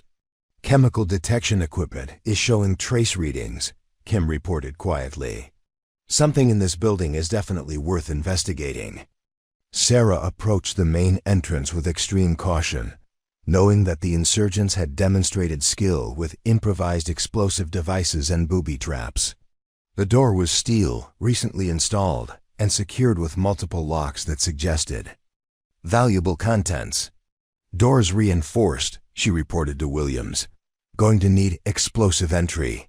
Thompson moved up with shaped charges designed to breach reinforced doors without causing excessive collateral damage. But as he approached the entrance, Sarah noticed something that made her stop. "Wait," she said quietly. "Look at the doorframe." Thompson examined the area she was indicating and saw what had caught her attention: wire traces that suggested the door was connected to an explosive device. Opening it conventionally would probably trigger a blast that could kill anyone nearby. "Booby trap," Thompson confirmed. "Sophisticated one. This door is designed to kill whoever tries to enter." Williams was coordinating with the other teams, while Thompson studied the explosive device. "Teams 2 and 3 are reporting similar findings," he said. "All target buildings show evidence of chemical activity and sophisticated security measures." Sarah was beginning to understand the scope of what they were facing.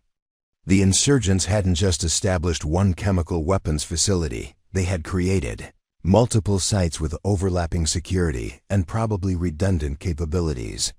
"Staff Sergeant," she said to Williams, "I think we're looking at an industrial scale operation. This isn't a small terrorist cell, this is something much bigger." Before Williams could respond, automatic weapons fire erupted from multiple directions around the building. The hunt for chemical weapons had just become a fight for survival. The ambush began with the distinctive crack of sniper fire, followed immediately by the chattering of automatic weapons from concealed positions around the target building. Sarah dove for cover behind a concrete barrier as bullets sparked off the pavement where she had been standing seconds before. "Contact on all sides," Williams shouted into his radio. "Request immediate support at target building Alpha." Thompson was pressed against the building's wall, unable to approach the booby trap door as insurgent fire swept the entrance area. "We're pinned down," he called. "Can't advance or retreat." Rodriguez had found a firing position on a nearby rooftop and was engaging insurgent shooters with his sniper rifle. "I count at least 8 hostiles in prepared positions," he reported. "This is another coordinated ambush." Sarah could see muzzle flashes from windows in adjacent buildings, indicating that the insurgents had prepared multiple firing positions with overlapping fields of fire. The tactical situation was similar to their previous encounter, but this time the stakes were much higher. Kim was working frantically with his chemical detection equipment while trying to maintain communications. "Under fire. Chemical readings are spiking," he reported urgently. "Something in this building is definitely producing hazardous vapors." The possibility that they were under fire while chemical weapons were being prepared just meters away added a new dimension of urgency to their situation. If the insurgents decided to deploy chemical agents against the attacking Marines, protective equipment might not be sufficient. "Teams 2 and 3, report status," Williams called over the radio. Team 2 is under. Heavy fire at Building Bravo, came the reply. We're detecting chemical signatures but can't advance to investigate. Team 3 has the same situation at Building Charlie, reported another team leader. This was coordinated. They were waiting for us. Sarah realized that the joint task force had walked into another sophisticated trap. The insurgents had used the chemical weapons threat to lure coalition forces into prepared ambush sites, then coordinated simultaneous attacks to prevent any team from supporting the others. "Staff Sergeant," she called to Williams, "we need to get inside that building. If there are chemical weapons in there, we can't let them be deployed." Williams was coordinating supporting fire from their LAV while assessing their tactical options. "Thompson, can you breach that door without triggering the explosive?" Thompson studied the booby trap mechanism with professional interest. "Maybe," he said, "but I'll need covering fire and about 2 minutes to work on it." "Rodriguez, can you suppress the shooters covering the entrance?" Williams asked. "On it," Rodriguez replied, shifting his fire to target insurgents whose positions threatened the building entrance. Santos had been monitoring chemical detection equipment while treating a Marine who had been grazed by insurgent fire. "Chemical readings are getting stronger," she reported. "If there's a leak or intentional release, we could be in serious trouble." Sarah made a tactical decision that reflected her training and her understanding of the mission's importance. "I'm going to provide close cover for Thompson," she announced. "If he can get that door open, we need to get inside and secure whatever's in there." Williams wanted to object sending Marines closer to enemy fire while chemical agents might be present. Violated every tactical principle he knew. But he also understood that their mission required taking extraordinary risks. "Do it," he said simply. Sarah moved from her cover position to a location where she could protect Thompson while he worked on the explosive device. Insurgent fire immediately intensified as the enemy fighters realized what the Marines were attempting. Thompson worked with focused concentration, his hands steady despite the bullets whining overhead. Disabling improvised explosive devices under fire was an art form that required technical knowledge, manual dexterity, and absolute calm under pressure. "Almost got it," he muttered, tracing wires and identifying the trigger mechanism. Whoever rigged this knew what they were doing. Sarah was engaging targets of opportunity, her M4 carbine adding to the volume of fire that was keeping insurgent heads down. But she could see that their enemies were beginning to coordinate for a more aggressive assault. "Contact rear," Kim called out. "They're trying to flank us." Williams redirected fire to address the new threat while monitoring reports from the other teams. The simultaneous attacks on all 3 target buildings indicated a level of coordination that was troubling. The insurgents were operating like a conventional military unit rather than a terrorist organization. "Got it," Thompson announced, successfully disabling the booby trap.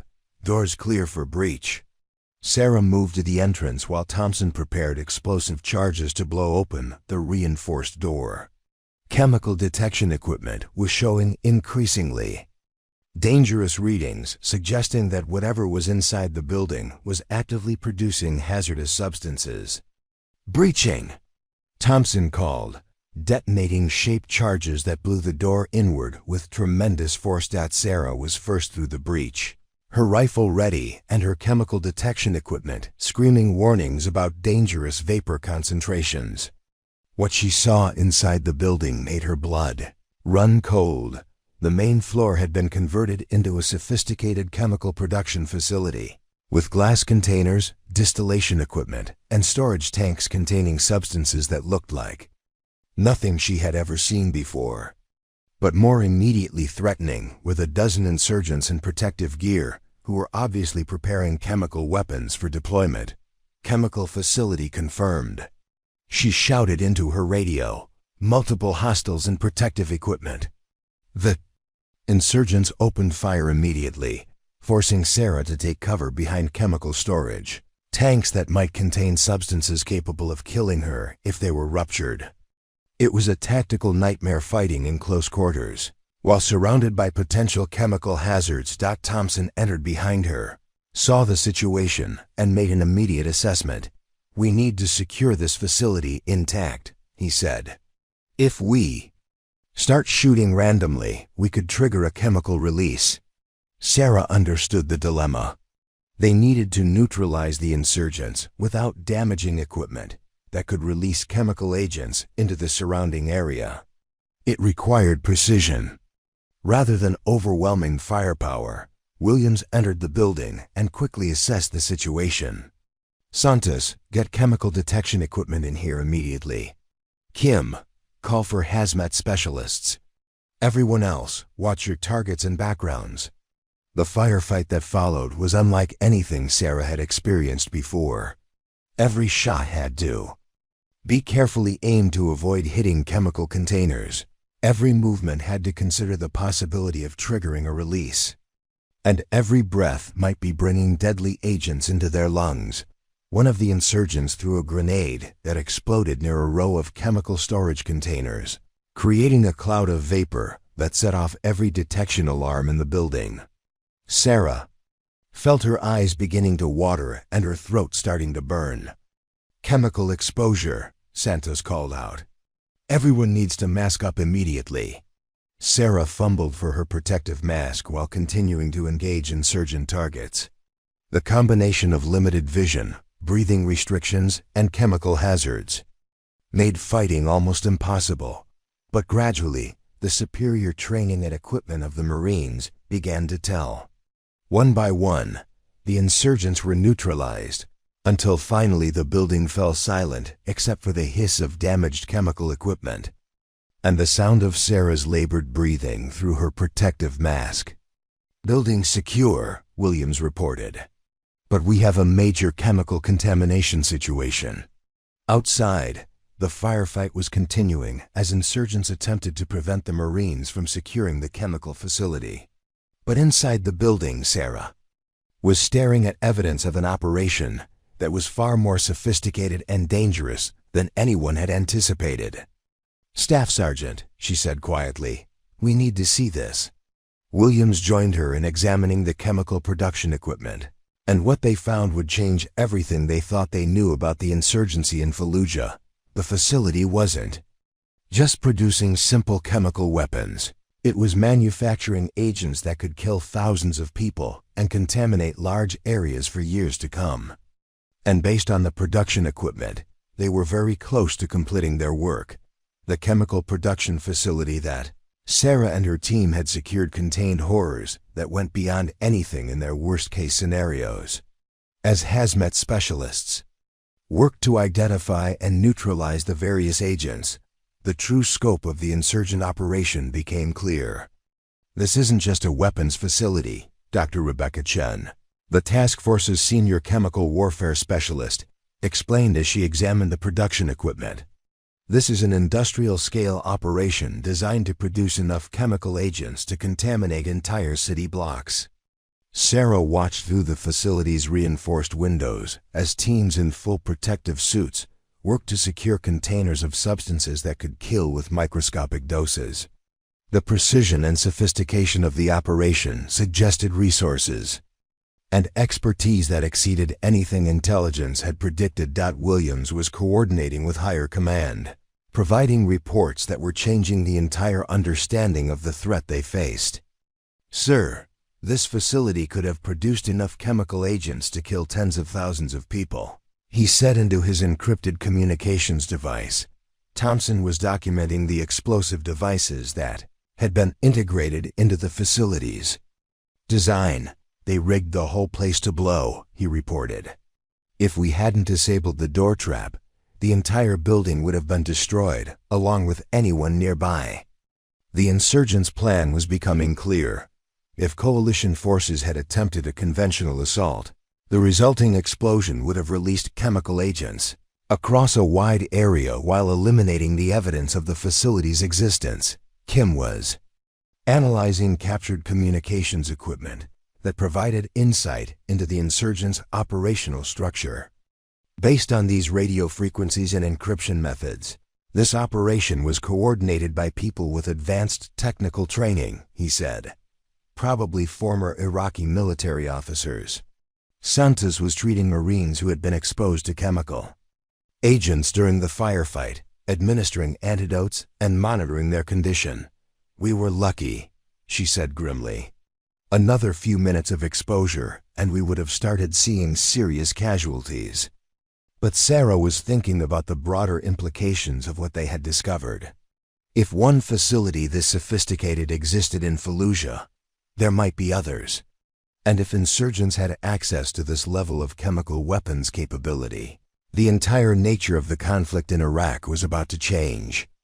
Dr. Chun, she asked, how long would it take to set up another facility like this? Dr. Chun considered the question while continuing her analysis of the production equipment. With the right personnel and resources, maybe 6 weeks. Less if. They have multiple teams working simultaneously. The timeline was terrifying. Even if they had successfully neutralized this facility, insurgents might already be establishing others elsewhere in the country. The chemical weapons threat wasn't limited to Fallujah, it was potentially nationwide. Williams received an update from the other teams that had been searching the remaining target buildings.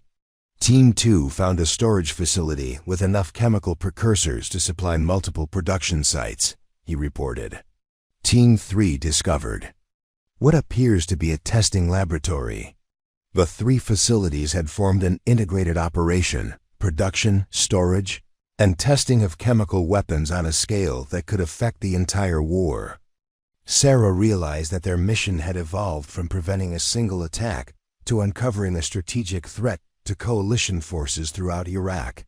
Staff Sergeant, Kim called out urgently, I'm intercepting radio traffic that suggests more insurgent forces are moving toward our position. Sounds like they're planning a counterattack to retake this facility. Williams immediately began coordinating defensive positions while requesting additional support. All teams prepare for defensive operations. The insurgents are going to try to retake these facilities. Sarah moved to a window that provided observation of the surrounding area and could see vehicles moving through the streets, pickup trucks, vans, and even some larger vehicles that might be carrying heavy weapons.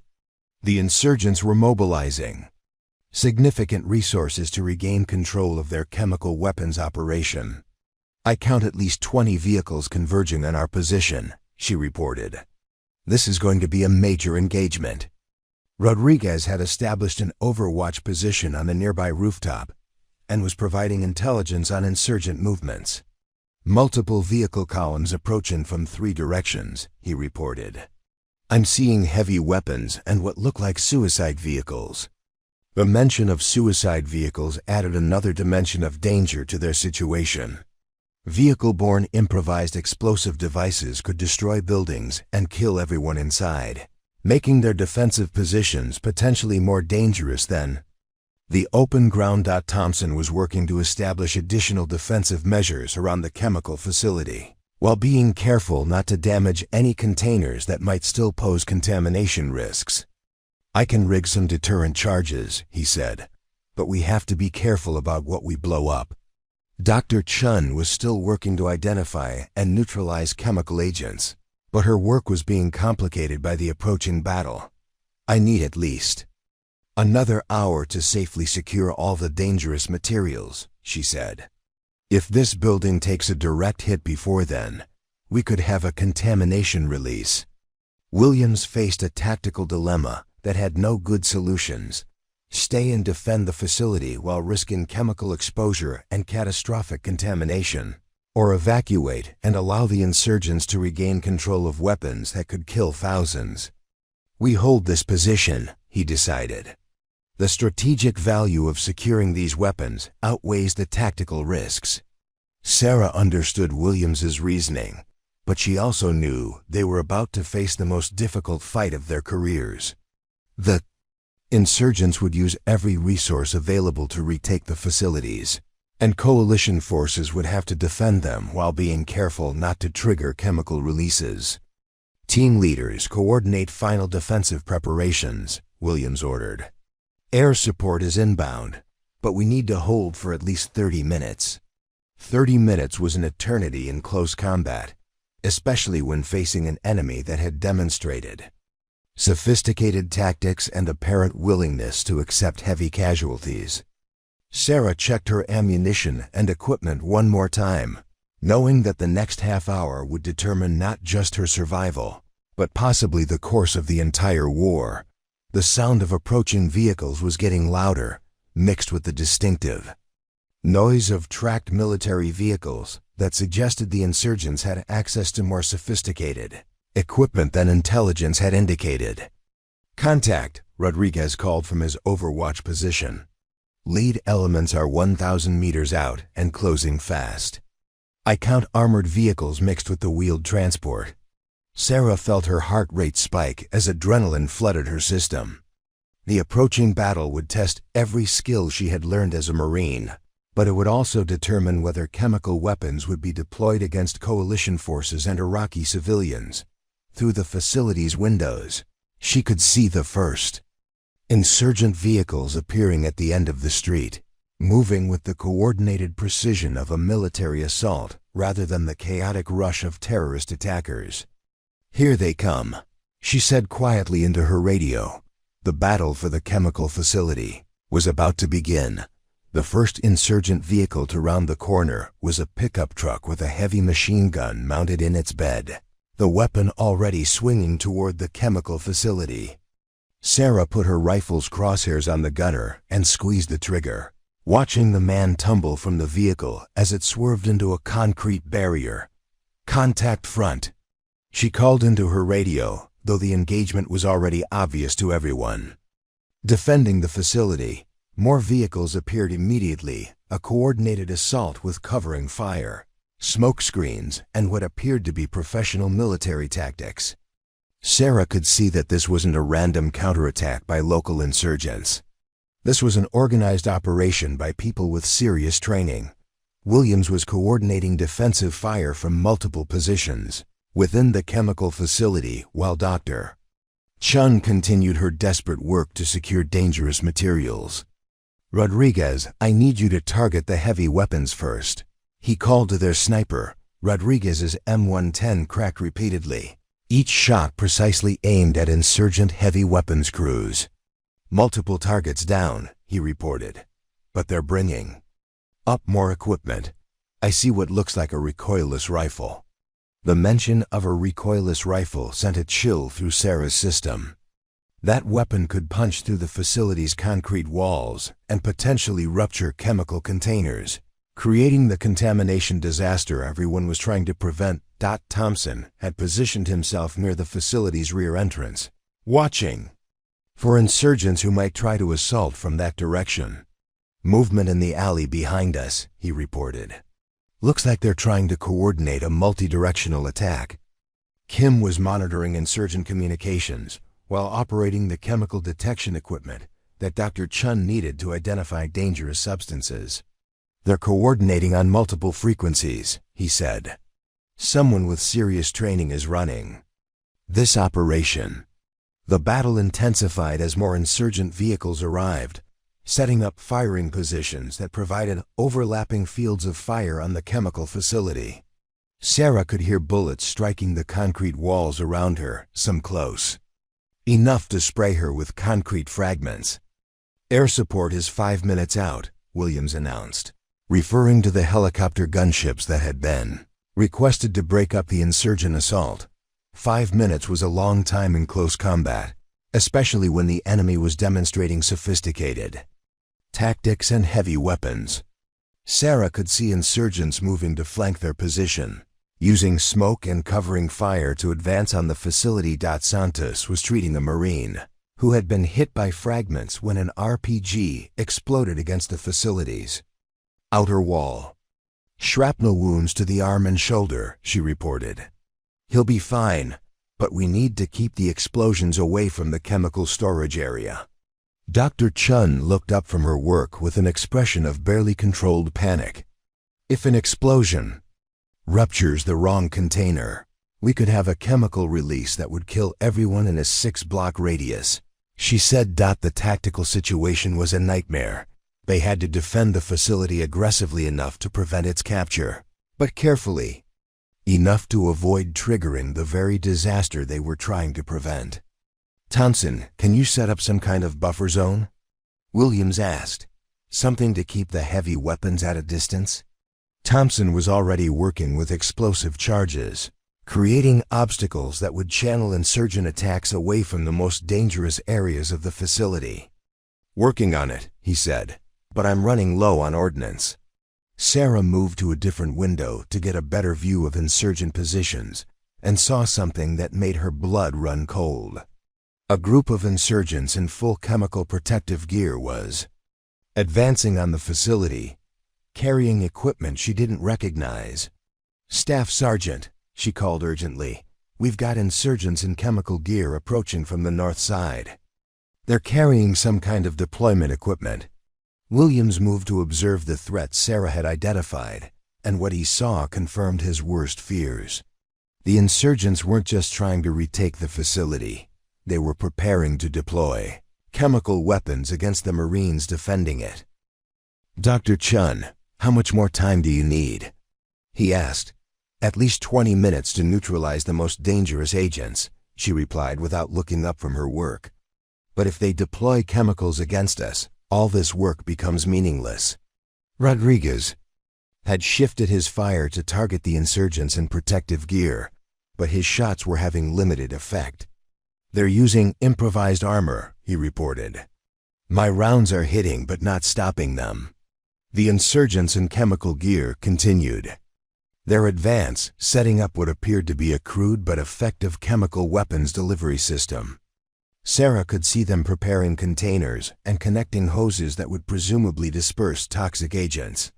"We need to stop them before they can deploy," Williams said, making a tactical decision that would require extreme risk. "Ghost, Thompson. Prepare for assault." Sarah understood what Williams was asking. Leave the relative safety of the facility and attack the chemical weapons team in the open, where they would be exposed to fire from multiple insurgent positions. "Roger that," she replied, checking her protective equipment one more time. Thompson gathered the explosive charges he had remaining and prepared to accompany Sarah on what might be a suicide mission. "If we're going out there, we better make it count," he said grimly. Kim was monitoring the tactical situation while maintaining communications with higher command. "Air support is 2 minutes out," he reported. "But the insurgents are accelerating their timeline." Santos moved to the facility's main entrance, preparing to provide covering fire for Sarah and Thompson's assault. "I've got you covered," she said simply. Williams coordinated the supporting fire that would give Sarah and Thompson their best chance of reaching the chemical weapons team. Rodriguez suppressed the heavy weapons positions. Kim lay down covering fire on the flanking elements. "Santos, watch our 6. Sarah took a deep breath, said a prayer to whatever gods protected Marines in impossible situations, and sprinted out of the facility toward the insurgents, who were preparing to deploy chemical weapons. The next 30 seconds were pure chaos. Bullets flew from multiple directions as insurgents realized what the Marines were attempting. Sarah could hear the distinctive whine of rounds passing close to her head, the crack of Rodriguez's sniper rifle providing covering fire, and the thunder of explosions as Thompson used his remaining charges to clear obstacles. She reached the insurgent position just as they were beginning to release chemical agents, her rifle already firing at targets in protective gear, who turned toward her with weapons ready. The firefight was at point-blank range, with lives measured in fractions of seconds and survival depending on reflexes, honed by years of training. Thompson arrived beside her and immediately began placing explosive charges on the chemical deployment equipment. 30 seconds to detonation, he shouted over the gunfire. Sarah provided covering fire while Thompson worked, her ammunition running dangerously low as more insurgents moved to defend their chemical weapons. She could smell something acrid and burning that might have been chemical agents, or might have been her own fear. Charges set. Thompson called. "We need to move now." They sprinted back toward the facility as Thompson's explosives detonated behind them, destroying the chemical weapons deployment system in a fireball that sent toxic smoke billowing across the street. "Chemical deployment system destroyed," Williams reported over the radio, his voice carrying a mixture of relief and continued urgency. But the battle was far from over. More insurgent vehicles were arriving, and Sarah could see that they were preparing for a final assault on the facility. The enemy had committed significant resources to this operation and wasn't going to give up easily. "Air support inbound," Kim called out. 30 seconds. The sound of approaching helicopters was the most beautiful noise Sarah had ever heard. Apache gunships appeared over the rooftops, their weapon systems already engaging insurgent positions. With devastating effect, the 30mm chain guns ripped through insurgent vehicles and positions, while Hellfire missiles eliminated the heavy weapons that had been threatening the facility. Within minutes, the coordinated insurgent assault had been shattered. "Ceasefire, ceasefire," Williams called as the immediate threat diminished. "Secure the perimeter and assess casualties." Sarah found herself sitting against a concrete wall, her hands shaking from adrenaline and her equipment covered with dust and debris. They had survived another impossible situation, but the cost was becoming apparent. Santos was moving between wounded Marines, providing medical treatment and coordinating evacuation for those who needed higher-level care. 3 wounded, none critical, she reported. "But we need to get everyone checked for chemical exposure." Dr. Chun had completed her work securing the most dangerous chemical agents, but her expression remained grim. "We prevented a disaster here," she said, "but this facility represents capabilities that extend far beyond Fallujah." Williams was already thinking about the broader implications of what they had discovered. The chemical weapons facility wasn't just a local threat. It was evidence of an insurgent capability that could change the entire war. "Command is sending additional specialists to secure this site," he announced. "But our job here is done." As they prepared to evacuate the facility, Sarah reflected on the events of the past few hours. They had prevented a chemical weapons attack that could have killed thousands, but they had also uncovered evidence of an insurgent capability that was far more sophisticated than anyone had anticipated.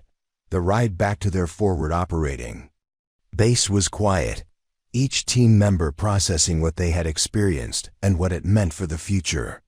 Sarah stared out the LAV's armored windows at the city of Fallujah, knowing that their work there was far from finished. 3 days after the chemical weapons facility raid, Sarah sat in the secure briefing room at Camp Fallujah, listening to intelligence. Analysts described the full scope of what Raider Team 7 had uncovered. The implications went far beyond a single terrorist cell or even the insurgency in Iraq. The chemical production facility you secured was part of a network that extends across multiple countries. Colonel Patricia Martinez, the Joint Task Force intelligence chief, explained as she displayed satellite photos and communication intercepts. On a large screen, Sarah studied the evidence with growing unease. The sophistication of the operation suggested resources and coordination that exceeded anything they had encountered before in Iraq. "We've identified similar facilities in Syria, Lebanon, and possibly Iran," Colonel Martinez continued. "This represents a strategic threat to coalition forces throughout the region." Williams was taking notes, his expression reflecting the weight of responsibility that came with uncovering threats of this magnitude. "Ma'am, what's our role in addressing these other facilities?" "That's being determined at levels above my pay grade," Colonel Martinez replied. "But I can tell you that your team's work in Fallujah has changed how we understand the entire conflict." Thompson raised his hand. "Colonel, The explosive devices we encountered were extremely sophisticated. The people who built them had serious technical training. That's consistent with our assessment, Colonel Martinez agreed. We believe this operation was coordinated by former Iraqi military officers working with foreign chemical weapons specialists. Kim had been analyzing the communications equipment they had captured during the raid. Ma'am, the encryption methods and frequency protocols suggest coordination with state-level actors, he said. This wasn't just a terrorist operation. The implications were staggering. If state sponsors were providing chemical weapons technology to insurgent groups, the conflict in Iraq was part of a much larger regional confrontation. Rodriguez spoke up from his position near the back of the room. Colonel, what about the personnel we eliminated during the raid? Have we been able to identify them? Colonel Martinez consulted her notes. Several were foreign nationals, Syrians, Iranians, and at least one individual we believe was a former Soviet chemical weapons specialist. Sarah felt a chill as she processed this information. The insurgency in Iraq wasn't just about resistance to American occupation. It was being used as a testing ground for chemical weapons that could eventually be deployed against targets throughout the Middle East and beyond. The chemical agents you secured represent technology that's decades ahead of what we expected insurgent groups to possess, Colonel Martinez continued. If these weapons had been deployed, the casualties would have been catastrophic. Santos had been reviewing medical reports from Marines who had been exposed to chemical agents during the raid. Colonel, what's the long-term prognosis for chemical exposure? Some of our people are still showing symptoms. We're monitoring everyone who was exposed, Colonel Martinez replied. Early treatment appears to have prevented serious long-term effects, but we'll continue medical surveillance indefinitely. The briefing continued for another hour, covering operational security, intelligence implications, and future mission requirements. But Sarah's mind kept returning to the central question. If insurgent groups had access to chemical weapons of this sophistication, what other capabilities might they possess? After the briefing, Raider Team 7 gathered in their team room to discuss what they had learned and what it meant for their future operations. The space felt different, now more serious, weighted with the knowledge of threats that extended far beyond their previous experience. This changes everything, Kim observed. We're not just fighting insurgents anymore. We're dealing with a regional conflict involving multiple state actors. Williams was studying maps of the Middle East, marking locations where intelligence had identified potential chemical weapons facilities. Our next missions are going to be very different from what we've been doing, he said. Thompson was cleaning his weapons with the methodical precision that helped him process stress and uncertainty. At least we know what we're up against now, he said.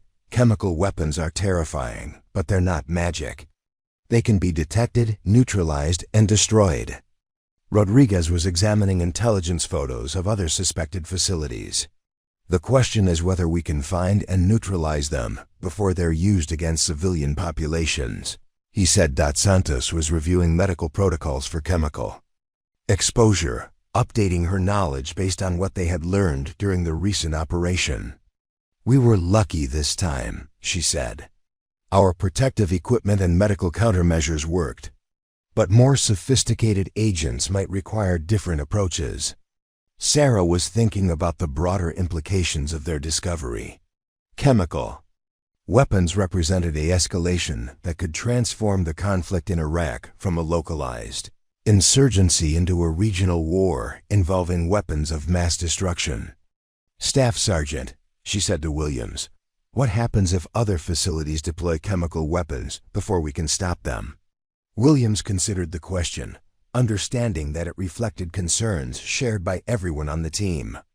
Then we deal with the consequences and keep fighting, he said simply. That's what Marines do. The conversation was interrupted by a knock on the door.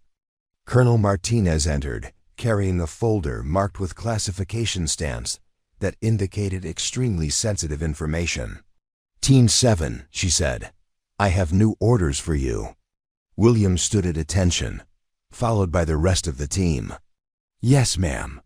You're being reassigned to a joint special operations task force focused specifically on chemical weapons threats, Colonel Martinez announced. Your experience in Fallujah makes you uniquely qualified for this mission. Sarah felt a mixture of pride and apprehension. The assignment represented recognition of their capabilities, but it also meant they would be facing the most dangerous threats in the region. What's our timeline, ma'am? Williams asked. You deploy in 72 hours. Colonel Martinez replied. Your target is a suspected chemical weapons facility in Syria that intelligence believes is preparing to transfer weapons to terrorist groups. The mission would take them beyond Iraq into a country where American forces operated under different rules and faced different challenges. Sarah knew that their next operation would test everything they had learned about fighting an enemy that possessed weapons of mass destruction. Any questions? Colonel Martinez asked. Thompson raised his hand.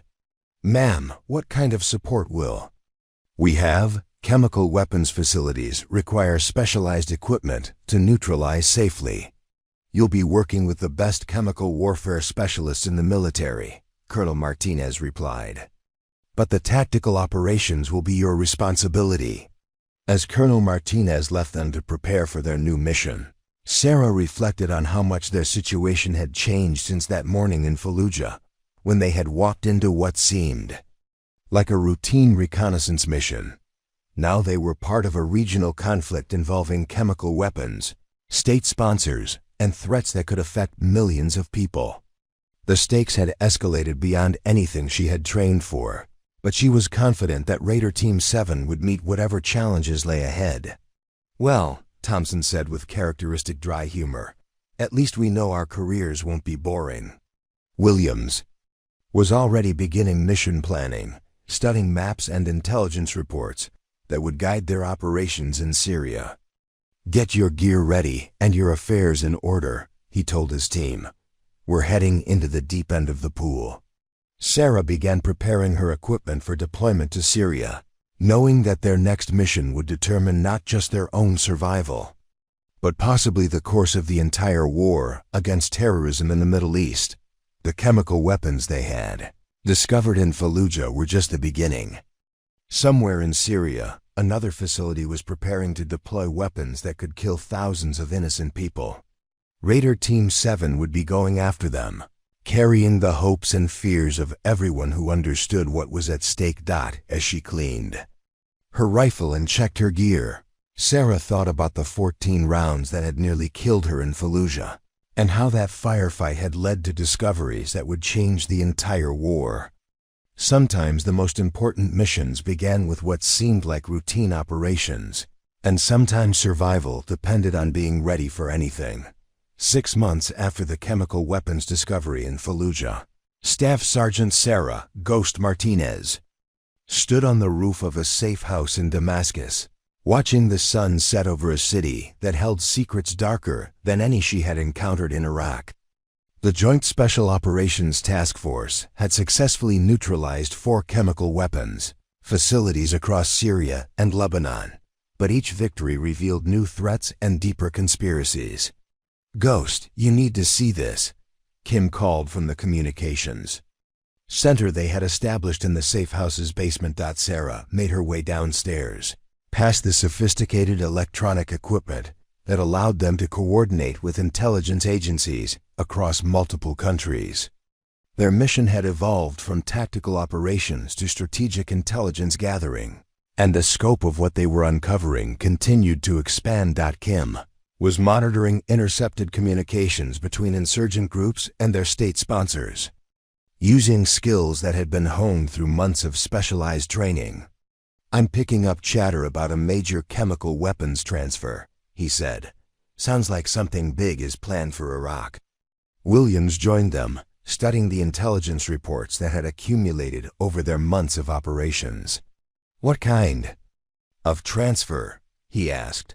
"Unknown at this time," Kim replied. But the encryption methods and participants suggest this is the largest operation we've encountered.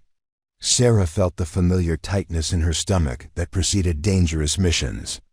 Despite their successes in neutralizing chemical weapons facilities, the network of state sponsors and terrorist groups seemed to regenerate faster than they could eliminate it. Thompson appeared in the doorway, his demolitions equipment indicating he had been preparing charges for their next mission.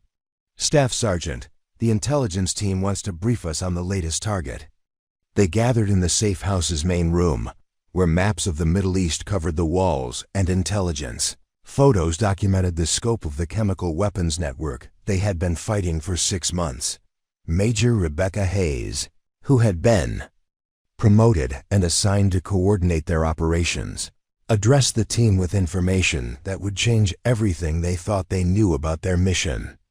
"Intelligence has identified the source of the chemical weapons technology," she announced. "It's not just state sponsors providing equipment, it's a former Soviet program that was thought to have been dismantled after the Cold War." Sarah studied the intelligence photos showing facilities in former Soviet republics where chemical weapons research had continued in secret long after official programs had ended. The technology transfer network extends from Central Asia through the Middle East to terrorist groups worldwide, Major Hayes continued. "What you discovered in Fallujah was just one small part of a global operation." Williams was analyzing the scope of what they were facing. "Ma'am, how many facilities are we talking about?" "At least 50 that we've identified," Major Hayes replied. "Probably more that we haven't found yet." The number was overwhelming. Even with the resources of multiple countries, neutralizing 50 chemical weapons facilities would take years and require operations in countries where American forces had limited access. Rodriguez spoke up from his position near the window, where he maintained overwatch while the team was briefed. "Ma'am, what's our specific role in addressing this threat?" "You're being assigned to target the network's command and control facilities," Major Hayes replied. "Eliminate the leadership and coordination capabilities, and the individual facilities become much less dangerous." Sarah understood the logic, but she also knew that targeting leadership required different skills than destroying facilities. They would be going after people rather than equipment, often in urban environments where civilian casualties were a major concern. "Where's our next target?" she asked. Major Hayes displayed a map showing a location in eastern Syria near the Iraqi border. "Intelligence believes this facility coordinates chemical weapons transfers throughout the region. Eliminating it could disrupt the entire network." Thompson was studying the target photos with professional interest. "Looks heavily defended," he observed. "Multiple security layers, probably sophisticated early warning systems." "That's why you're getting additional support," Major Hayes replied. "Air support, electronic warfare capabilities, and a larger assault force." Santos had been reviewing medical protocols for chemical exposure, updating her knowledge based on their experiences over the past 6 months. "Ma'am, what's the medical threat assessment for this target?" "Hi," Major Hayes replied simply. "Intelligence suggests they're storing and testing agents that are significantly more dangerous than what you encountered in Fallujah." Kim was examining electronic intelligence about the target facility's communications and security systems. "Ma'am, this place has communications equipment that rivals what we use. Someone with serious technical knowledge designed their security." The briefing continued for another hour, covering operational details, contingency plans, and extraction procedures. But Sarah's mind kept returning to the scope of what they were fighting. A global network with resources and capabilities that seemed to expand every time they thought they understood it. After the briefing, Raider Team 7 gathered on the safe house's roof to discuss their mission while maintaining operational security. The view of Damascus reminded Sarah of how far they had come from that firefight in Fallujah 6 months earlier. "This feels like the big one," Thompson said quietly. "If we can take down their command center, maybe we can start getting ahead of this threat." Williams was studying target photos in the fading light. "It's going to be the most dangerous mission we've attempted," he said. "But if intelligence is right about the target's importance, it's worth the risk." Rodriguez was examining the approaches to the target facility, looking for tactical advantages and potential problems. "The terrain favors defenders," he observed. "We'll need perfect coordination and probably some luck." Kim was reviewing the electronic warfare capabilities they would have available. "The good news is that we'll have jamming support to disrupt their communications. The bad news is that we'll be operating in a communications blackout too." Santos was preparing medical supplies for casualties that everyone hoped wouldn't occur, but that experience suggested were likely. "Everyone needs to be especially careful about chemical exposure on this one," she said. "The agents they're working with could kill in minutes." Sarah was thinking about the journey that had brought them to this point, from a routine reconnaissance mission in Fallujah to strategic operations against a global chemical weapons network. The stakes had escalated beyond anything she had imagined. "When she first joined the Marines, how did we get here?" she asked Williams. "By being good at our jobs," he replied simply. "And by being in the wrong place at the right time."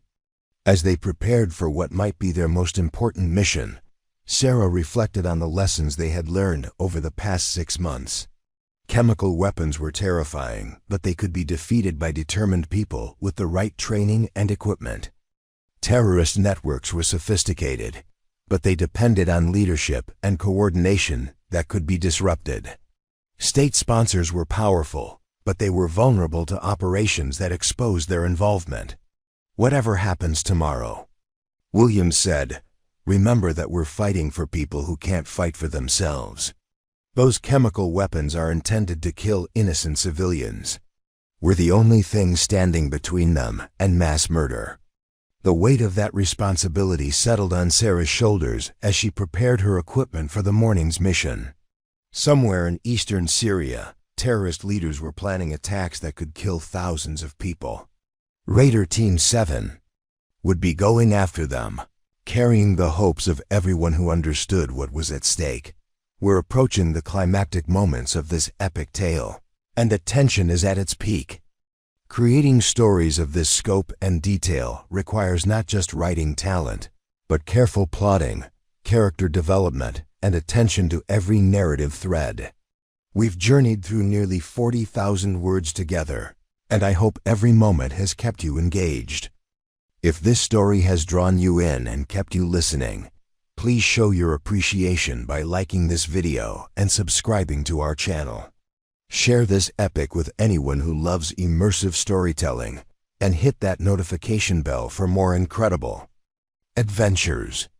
Now let's witness how everything comes together in these final, crucial moments. Dawn broke gray and cold over the Syrian desert as Raider Team 7 prepared for what intelligence believed would be the most important mission of their careers.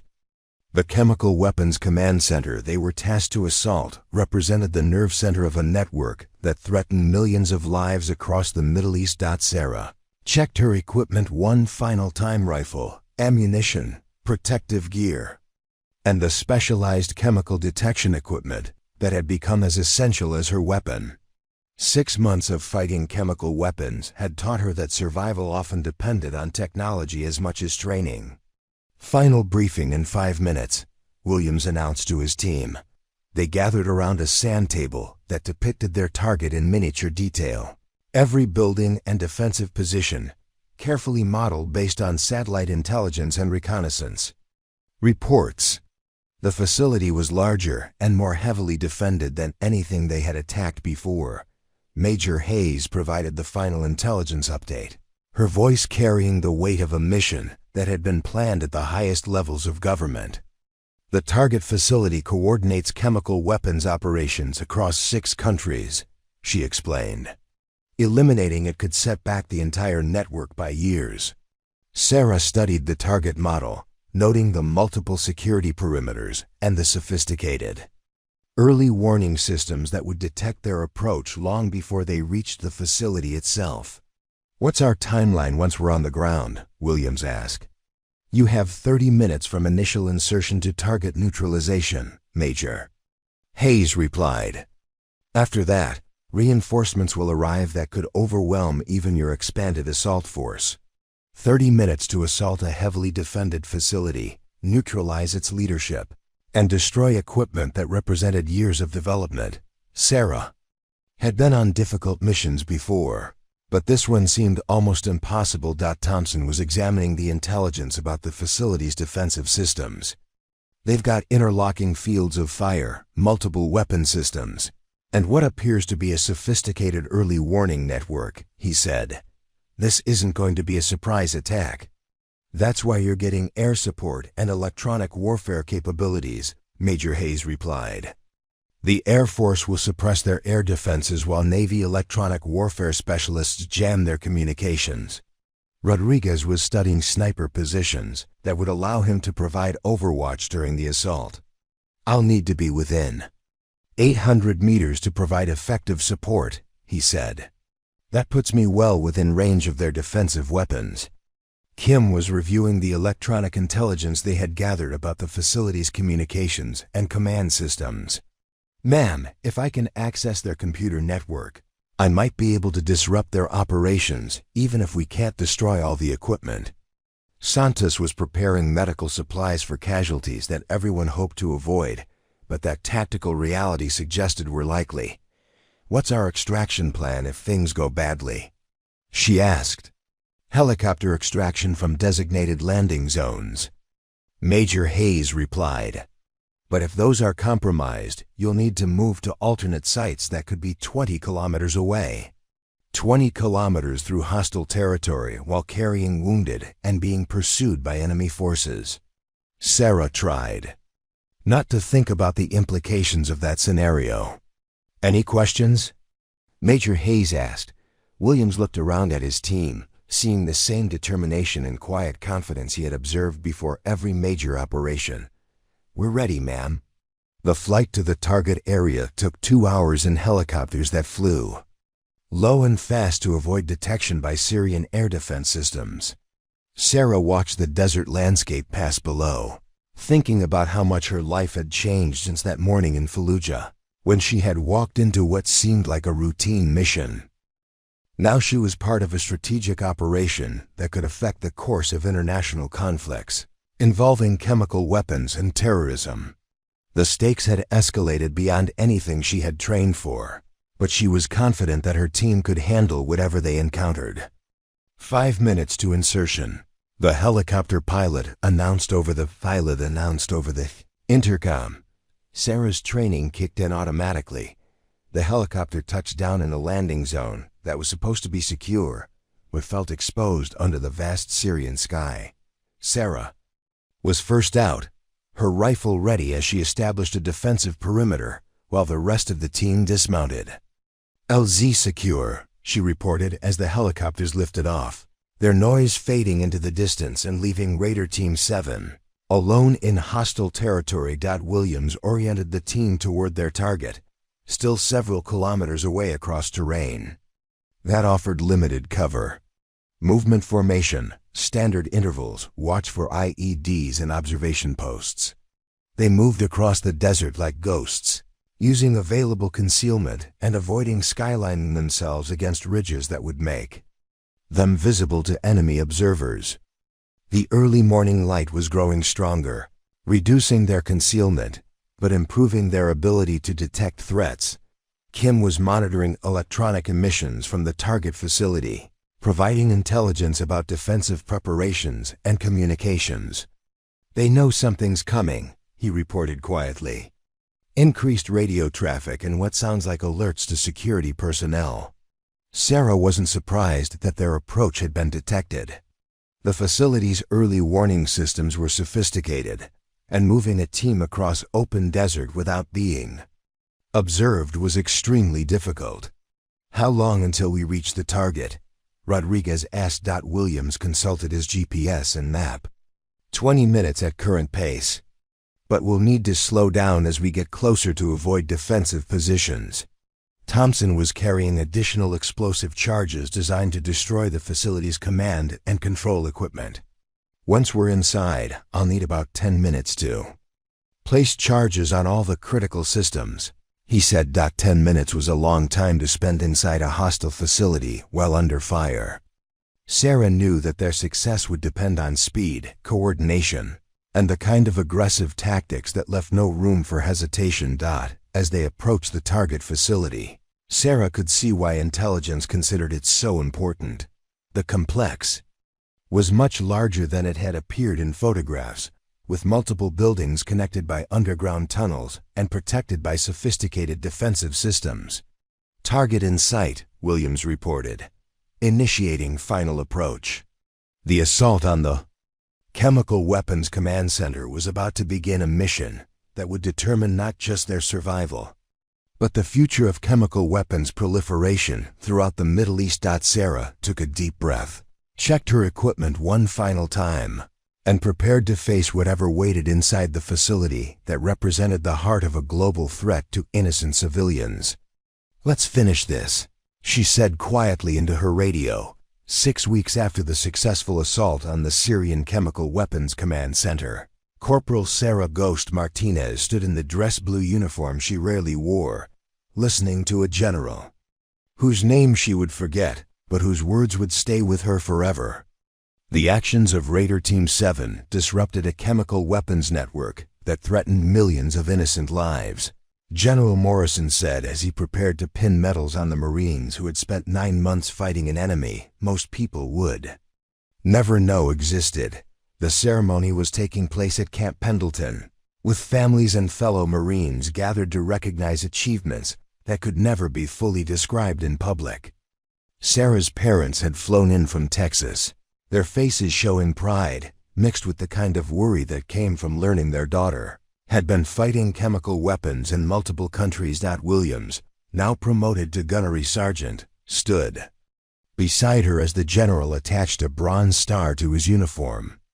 Thompson, Rodriguez, Kim, and Santos received similar recognition for their roles in operations that had eliminated dozens of chemical weapons facilities and hundreds of terrorists. These Marines exemplify the finest traditions of the Corps. General Morrison continued. Their courage and skill prevented attacks that could have changed the course of history. Sarah thought about the journey that had brought them to this moment, from a routine reconnaissance mission in Fallujah to strategic operations against a global chemical weapons network. The 14 rounds that had nearly killed her in that first firefight had led to discoveries that saved countless lives. After the ceremony, Raider Team 7 gathered at a restaurant near the base, their first opportunity to relax together since returning from Syria. The conversation was lighter than it had been in months, but Sarah could see in her teammates' eyes the same understanding that she carried. They had been part of something that would define the rest of their lives. "So what's next?" Kim asked, as they shared a meal that didn't come from military rations. "Leave time," Williams replied. "Then probably training for our next deployment. The chemical weapons threat didn't disappear when we took out that command center." Thompson raised his beer in a toast. "Here's to surviving the impossible and coming home to tell about it." "Here's to the people who can't tell their stories," Rodriguez added quietly, referring to the Marines who hadn't returned from similar missions. Santos nodded in agreement. "And here's to making sure their sacrifices meant something." Sarah lifted her own glass, thinking about the responsibility that came with survival.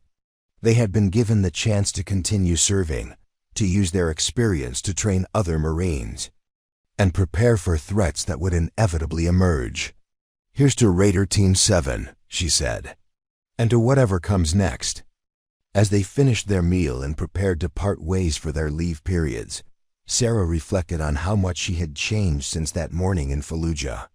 She was still the same Marine who had earned the calcine Ghost through skill and courage. But she now understood that individual heroism was meaningful only when it served something larger than personal glory. The chemical weapons network they had fought was gone, but other threats would emerge. Other Marines would face impossible missions in distant countries, fighting enemies that most people would never know existed. The work of protecting innocent people from those who would harm them was never finished. Sarah drove home to Texas, thinking about the future, about the Marines she would train, the missions she would lead, and the threats she would face. The war against terrorism was far from over, but she had learned that determined people with the right skills and motivation could accomplish things that seemed impossible. The 14 rounds that had nearly ended her story in Fallujah had instead begun a new chapter in a larger story of courage, sacrifice, and the eternal struggle between those who would harm innocents and those who would protect them. As she pulled into her parents' driveway and saw their faces waiting behind the screen door, Sarah "Ghost" Martinez smiled and prepared to enjoy the peace she had helped to preserve. Tomorrow would bring new challenges, but tonight she was home, surrounded by people who loved her and proud of service that had made a difference in the world. The story of Raider Team 7 was far from over, but this chapter had ended with the kind of victory that reminded everyone why Marines fought, not for glory or recognition, but for the chance to go home, knowing they had served something greater than themselves. Thanks for joining this epic adventure. Like, subscribe, and share for more amazing stories.